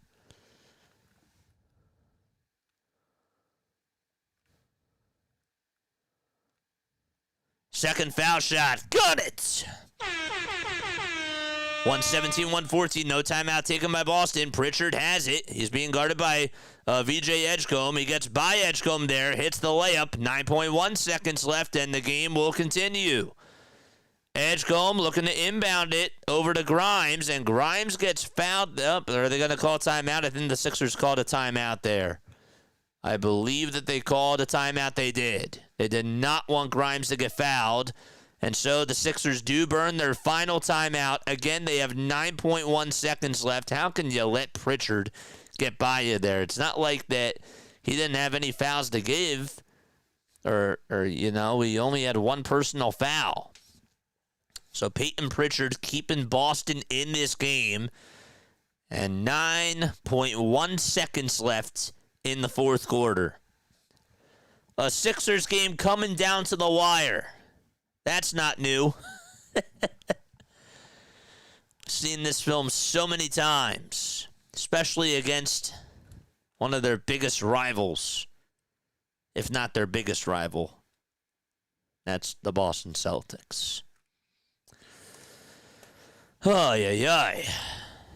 Timeout taken by the Sixers.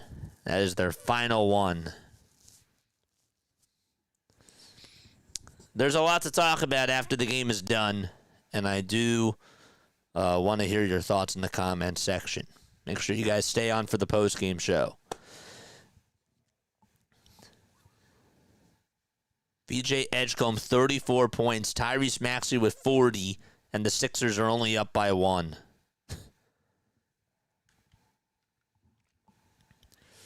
Oubre will inbound it for the Sixers. And he has to try to get it off here. Can he get it off to Edgecombe? He does. Just got it off, and Edgecombe was being double-teamed. And he will go back to the line to shoot 2 more free throws. Again, Boston still has a timeout. They still have a timeout. And there's 8.5 seconds left to go. VJ is at the line. Takes 2 dribbles. First free throw by Edgecombe. In and out it goes. Now he has to hit this one. 117 to 116. Edgecombe 3 for 5 from the line tonight.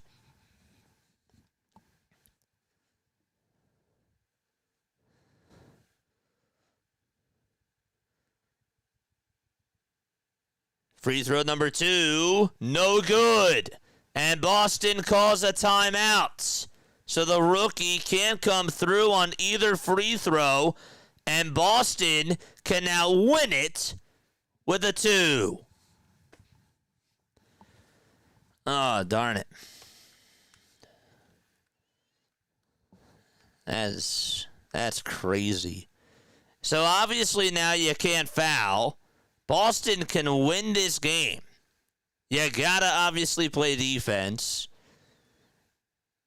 And Boston is going to try to go for the dagger here. We'll see how true the Sixers defense will be. And nobody even boxed out Jaylen Brown either. Nobody. 117, 116, and the Celtics are looking to walk it off. Sixers trying to hold all anchors down.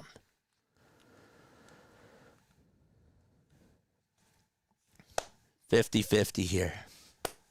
Unbelievable.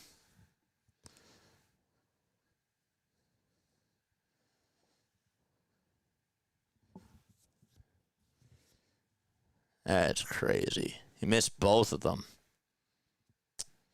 Darn it.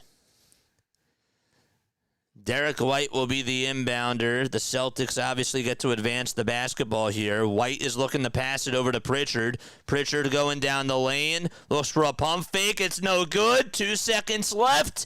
And the ball, did it go out of bounds? 1.6 seconds left to go. I believe it'll still be Boston ball.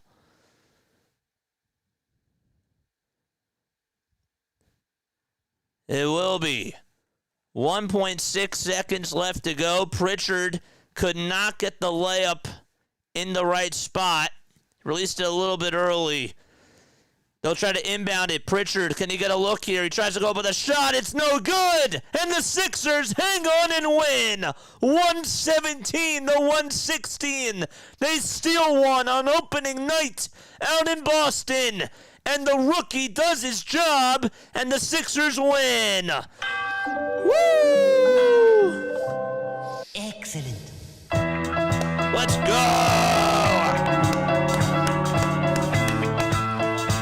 What a game. What a ball game. Crazy. Play the damn song. I can't believe that they won. That's crazy. Let's go, baby.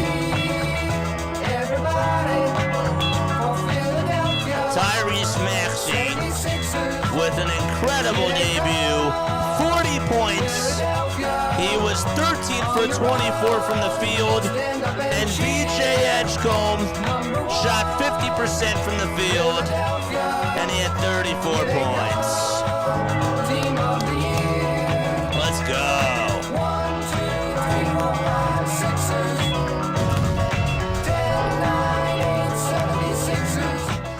That's awesome. Let's go, baby. That is the most points in a 76ers franchise debut. VJ Edgecombe, everybody. Wow. Oh, that is awesome. Congratulations to the Sixers. Congratulations to VJ. What a debut. He gets the Gatorade spilled all over him. Joel Embiid's right there. And Tyrese Maxey looks at them and says, "You did it, man. You did it." And my goodness, was that a nice way to start off the season. I can't believe that their defense held true there. I loved just going back to how they did on defense down that stretch. VJ Edgecombe's defense, I thought, made up for his missed free throws there. I really did. I really liked how he was able to stay on Peyton Pritchard. They knew that they were going to give him the ball, and he was beating them. You know, after Peyton beat him a couple plays before and got a layup, VJ stayed on him and still contested that layup and made a miss there. And then on the next inbound possession with about 1.5 seconds, guess who still stayed on? Guess who still stayed on? Peyton Pritchard. VJ did. So defensively, he made the stops. He made up for those 2 missed free throws, I thought, and played very well down the stretch. 34 points, man. He has to be. Him and Tyrese Maxey, either or, but I'm going to give it to VJ. Tyrese Maxey was awesome, though. That's crazy. Maxey with 40 points. I'm telling you this year, regardless of how the Sixers do, okay? Regardless of how they do, Tyrese Maxey is going to finish as a top 10 NBA player this year. I don't care what anybody else says. I think that this guy is going to take another step in his game at the age of 24, and he is just going to continue to just excel. I really feel that way, and I don't say that lightly. I love what the kids are able to do for this team. And you add in Jared McCain when he comes back to see what he can do with the rock. It'll be fun. It'll be fun to watch them compete. And that's all that I want this year. All I want this year is to have fun. I do. I want to have fun. And a win like this is big. You stole it out in Boston. You did. You stole it there. I thought that it would be more of a more of a better, of a more complete win. But guess what? Some nights your bench is just not going to have it, and you need your star players to step up. And really, players did step up. VJ 34 points, 42 minutes. Tyrese Maxey 41 minutes for him, 40 points, 2 steals, 1 block for Tyrese as well, and 6 assists. So. Yeah, good stuff from the both of them.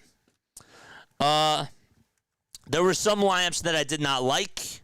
There were some lineups that I think that could have been a little bit better, but this is how you learn. I actually thought that Nick Nurse did an all right job today.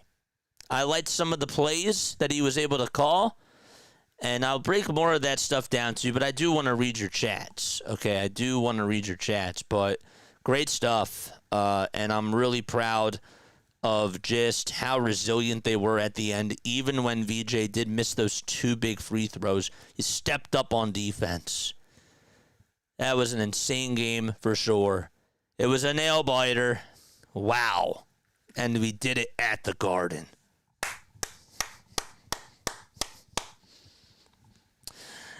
I'm not trying to get too excited, if you can tell. But I am very happy. I'm very happy. This is a feel-good win. And now you have a chance to go home on Saturday, win in front of your own crowd against Charlotte, and we'll see if they can take it to another level. You know? Oh, man. Pits the kid up, too. Yep. Unsung hero tonight, Dominic Barlow. Dominic Barlow tonight really was an assassin. I know that he got into some foul trouble. I know that he had some rookie mistakes, but this guy put up 13 points for you. He had some big-time rebounds at the end when you needed that. That one rebound that he had, I believe it was with like 2 minutes to go, and Kelly Oubre hit that 3, which was also clutch, by the way, a corner 3 from Kelly Oubre. Wow. Big-time play by him, too. But yes, you needed some big boards at the end, and that guy, I thought, stepped up down the stretch. Jabari Walker had a couple of nice possessions as well. I liked some of the floaters that he had. So, yeah, they have a lot of youth. They clearly have a lot of youth. They have a lot of energy, and they were running up and down the floor very well tonight. It's a different pace than like what we're used to, because we're used to seeing the Sixers play a style of basketball where they give the ball to the big fella, and he just gets fouled a lot because he's a tank. right? And because he can penetrate and he can get defenses on their toes, and that's when he's in his prime. And that's when he's dominating. Tonight, it wasn't the case there. And you were able to exercise the floor. Shout out to Nick Nurse, too, for taking Joel out of the game, only playing him for 20 minutes, because honestly, and let's be real here, if Joel Embiid comes back in, they lose that game, because Embiid is just trying to get a feel. And he got a feel. He did. And he did not have his best game today, but all you wanted to see from Joel Embiid tonight was, can he run out there on the court?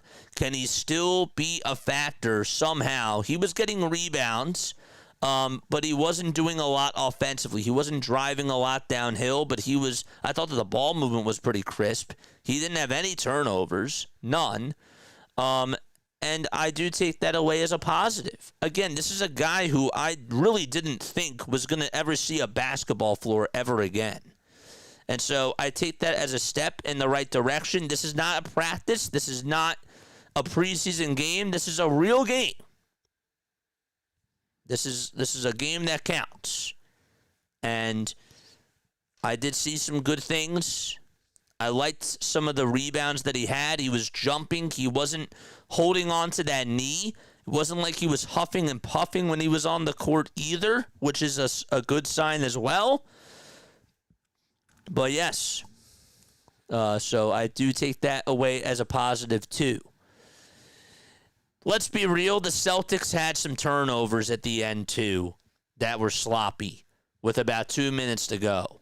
They did. They had some very bad turnovers, but the Sixers were able to capitalize. I loved that pick that Tyrese Maxey had with, I believe it was 2:08 to go. Let me try to go back to the play-by-play here and see if they have when he got that steal. This is the first quarter. Sorry, I'm not in the fourth quarter. Here's the fourth quarter. The Sixers were down at one point in the fourth quarter. It was 107-100 with 4:08 left. It was actually 109-100 with 3:47 to go. I thought that what really started off that comeback, besides Tyrese hitting 3 threes in a row, which was also big, but I really thought that even when Boston was answering, you needed Quentin Grimes to snap out of his funk. And he did. He most certainly did, and he hit a big-time 3. Nice pass by Maxey. Grimes in the corner, able to hit it and cut it down to a 6-point deficit. And then on the other side, Tyrese Maxey got a piece of Derek White's three-pointer, and that changed the momentum. I thought that Grimes' three-pointer was big, but then when Tyrese Maxey played the defense on the other side, and you got numbers, you got things going in your direction, Barlow makes the layup, Grimes gets the assist there, now you're down by 4. And also, by the way, Brown committed the shooting foul on the and one. That really got you back in the game from that mark on.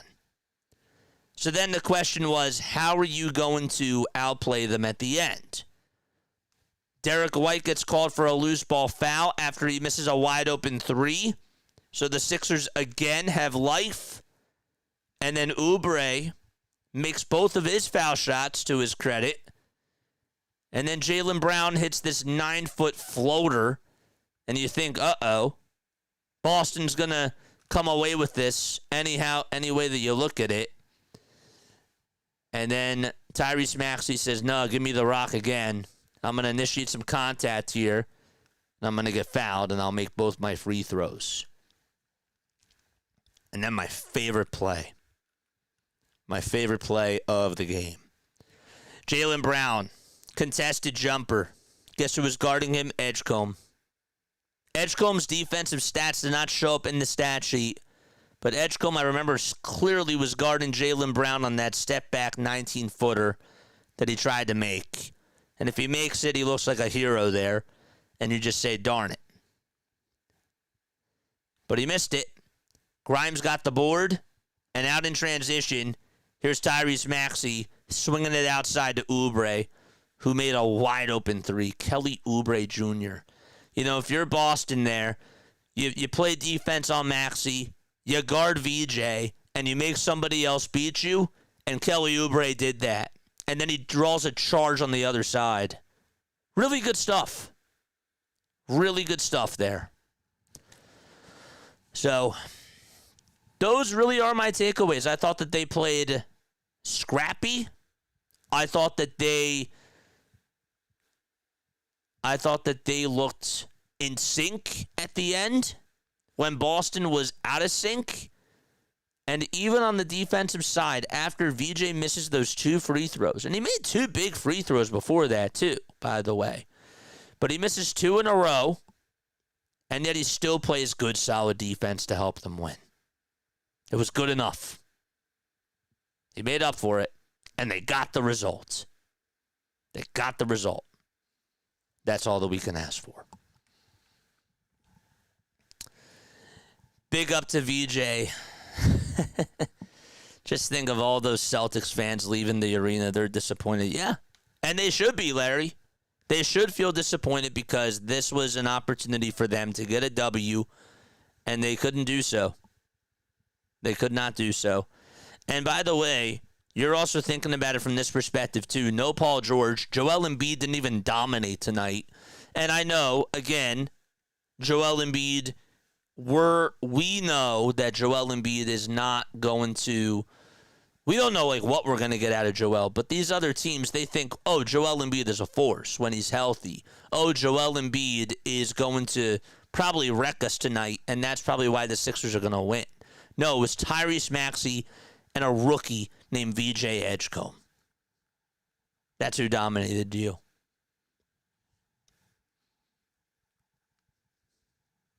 We need the Warriors and Sixers championships as Malcio. Hey, I'm just taking the win as it comes. I'm celebrating the highs, and that's all I'm doing right now. Right? I'm not getting too far ahead of myself. I'm not even going to say that this team is a contender. I'm not going to say that right now. I do think, though, that they have a bright future ahead of them. And tonight was a step in the right direction. Any way that you look at it, it was a step in the right direction for sure. So, planning my escape. Good night. Break out of that building. What else do we got? Anybody else in the chat want to say anything? Phenomenal call, JJ. Thank you. I really appreciate that. We'll cut some of the highlights there. Maxey had 1 foul left late in the third quarter and didn't even foul out. Good point there, Larry. Really good point there. I was really shocked that he didn't foul out because, let's be real, that third quarter sucked. That third quarter was terrible because the Sixers, I thought that the officiating was really ticky-tack to begin with. I thought that the Sixers had some calls that just didn't go their way and others that were just, Dominic Barlow's making rookie mistakes. He's buying in on a pump fake from Derek White. Like, that stuff's going to happen. You get that, right? He's a rookie out there, and he's making his debut. And you're going up against a veteran who just understands the game, has a really good IQ. So I understand that stuff's going to happen. But the officiating was bad, and Tyrese Maxey had a couple of calls that were just like, huh? But he didn't foul out of the game. You're right. He had, I believe, 5 fouls with 4:34 to go, and you knew that Nick Nurse was going to take him out, and that the Sixers were probably just going to lose that quarter because, again, there's no Embiid, there's no Maxey, and VJ is going to have to get some rest at some point because he's not used to being out there for so many minutes, and you're going to need him for the fourth quarter to make a big run there. And he did. Dude, he had 7 rebounds. I actually think that he had more. When we talk about this guy's athleticism and we talk about his vertical, this guy was jumping through the roof tonight, and he was boxing out on defense and on offense. I loved what I saw out of the kid tonight. And again, you put him with Jared McCain, you put him with Tyrese Maxey. I think that could be, and I'm not getting ahead of myself here, I think that is something that you can build off of. I do feel that way. It's a small lineup. I understand. You put VJ at the 3, and you're going to have to face bigger teams. I know.